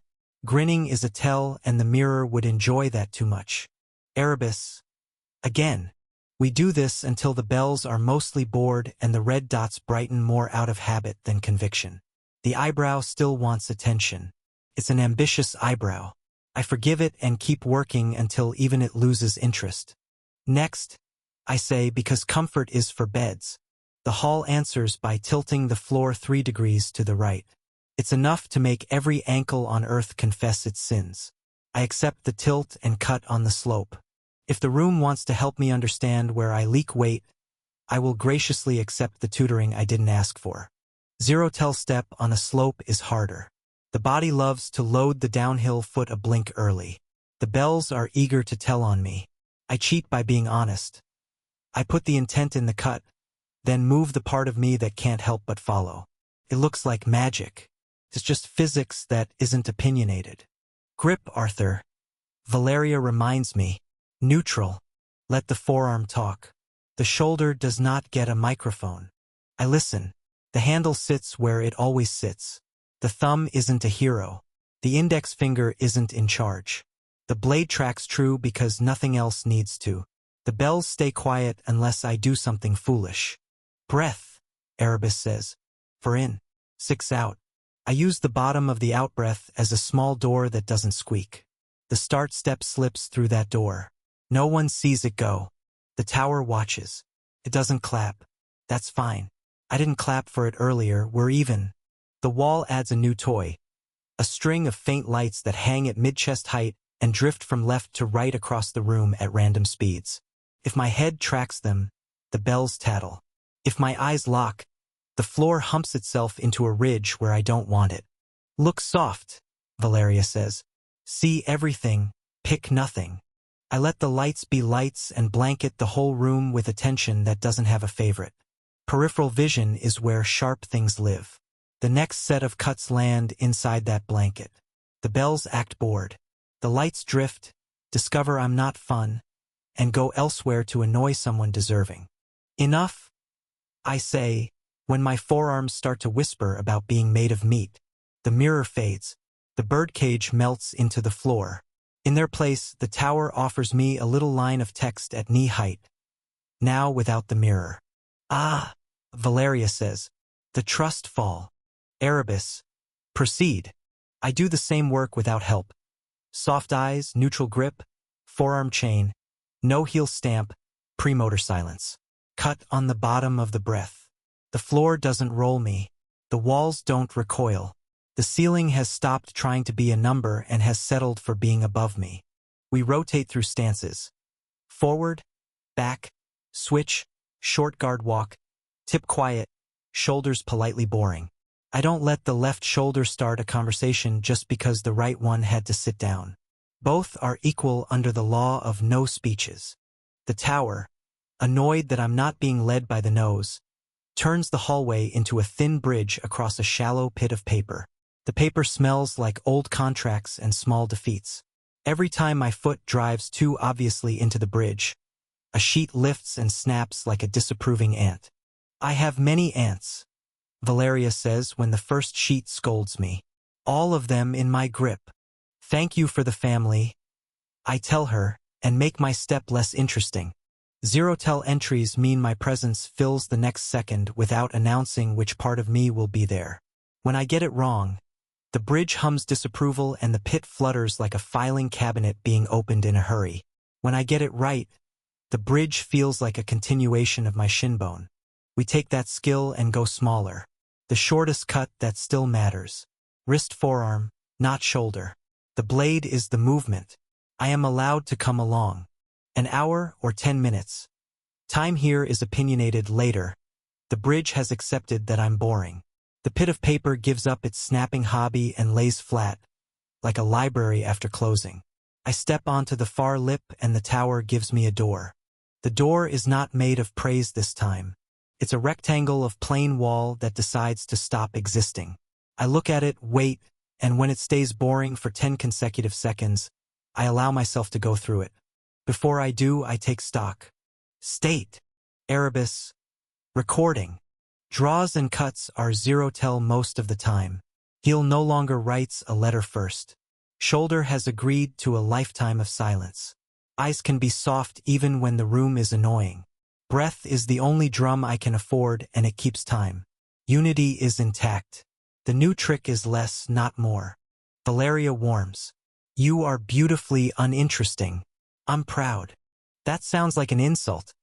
I say pleased. It's the best kind, she says. The kind that saves your life. I take one more cut, because I don't trust doors that don't have to wait their turn. The blade moves like the thought of a blade. The body is a rumor that turned out to be true. Nothing in me leaves a note. The room does not react, which is the same as approval here. Proceed, Erebus says. We step into the next hall. It's wider, which is polite, and lined on one side with what might be windows if windows were made of old paper pressed under glass. The paper is full of handwriting I can't quite read. The smell is libraries and rain and hope that thinks it's practical. I give the windows my soft eyes. They behave like scenery. Good. I don't have time for their autobiography. We walk in short guard, tip quiet, feet not making promises. The floor tries to steal one promise anyway by sinking where my weight is supposed to be a heartbeat from now. It doesn't get anything to eat. I'm already gone when the idea of me arrives. I liked that, Valeria says. Do it again. Do it 1,000 times. I will, I say and mean it. The hallway ends in a panel of a different gray. It's the kind of gray that thinks very highly of itself. The panel writes in tidy print, "Prove it." I do not give a speech. I don't scowl. I don't summon gray, because gray isn't here for me in the ways that count. I simply draw and cut. It's the same cut I've been practicing for an hour that might be 10 minutes. It's the same breath. It's the same bored shoulder. It's the same quiet step. The blade arrives and the world admits it has been cut without any of the usual theater. The panel is already open by the time the red dots in my head remember they exist. Valeria laughs, bright as new steel. See? Nothing is the sharpest thing. Erebus. Proceed. I do. As I pass the threshold, the old tether aches in memory. I let the ache exist and don't let it write my next step. Alone is a big word. I fill it with small work and a sword that refuses to lie about what it's for. Ahead, the tower gets taller or I get smaller, which is the right direction either way. We keep moving. Again, Valeria asks, hungry for the next boring miracle. Again, I say, and the bells stay quiet even though there aren't any. The next hall pretends to be neutral. It has that bland architectural confidence you only get from rectangles that pass their safety inspections. The air is cool. The light is steady. The floor does not sigh, which is why I don't trust a single square inch of it. Place your bets, Valeria says, bright in my forearm. Invisible marbles, judgmental tiles, or the classic, falling ceiling that just wants attention. Erebus brushes the packed line once. Proceed. I take 3 short guard steps. Tip quiet, hips stacked, no premotor fidget. The first 2 land like I paid my taxes. The third step, the floor finishes for me. It's a tiny thing. My boot is still an inch above stone when the ground decides where it will be. The rest of me follows because that's what bodies do with gravity and consensus. Ha! Valeria crows. Floor said, allow me. I decline. I tell the floor, and make the next step boring enough that even a control freak gets sleepy. The hall does not appreciate my tone. Pale threads slide out of the wall at elbow height, thin as hair, clear as conscience, and hang there like violin strings stretched across a room. They don't touch me. They don't have to. When I raise my hand to test the tension, my wrist twitches toward the nearest string by a whisper I didn't order. Subtle, I say. Sticky, Valeria says. Like rules with good fonts. I set the blade low and run the slowest draw known to polite society. The strings hum, very quietly, very pleased with themselves, as if they have recorded a victory in a ledger no one gets to audit. I finish the draw anyway. Sword unity means the blade moves and I realize I have already moved. The strings try to make that their idea. They don't get credit. For in, 6 out. The hum grows teeth the first time I move fast on purpose. A word shapes itself in the air without sound, and every joint in my legs hears it. Stop. I don't. Not because I am stubborn, I am, but because I don't let the word find purchase. I don't brace, don't prepare, don't load. I keep the movement so small the command can't find a hinge to grab. The step finishes and I'm already somewhere else when the order arrives to a party I left early. Order words, Valeria says. Hate those. Very bossy. Erebus. Observe. Right. I test. I say stop out loud. The air collects it like a stamp and presses it back into my knees. My calves tighten. My hip thinks about becoming a statue. I breathe to 6. The tension passes like a bad idea. I say walk. Nothing happens except me walking, which is the point but not helpful. I say kneel as a joke and my left leg immediately tries to make me hilarious. I catch the weight shift and turn the collapse into a forward hinge that looks like intention because now it is. The floor accepts the lie because the lie is smaller than pride. Helpful note, Valeria says, chirpy. Do not test, die. Not on the list, I say and mean it. The strings thicken. They are still polite about it. Nothing touches me. It's all suggestion and odds and a little nudge on the end of a habit. My eyebrow tries to obey for old time's sake. I ignore it. The eyebrow will file a grievance later. We will not read it. The hall opens into a square room with 4 tasteful pillars and no lamp at all because minimalism is very in this season. The threads web the far half of the chamber like a spider got its law degree.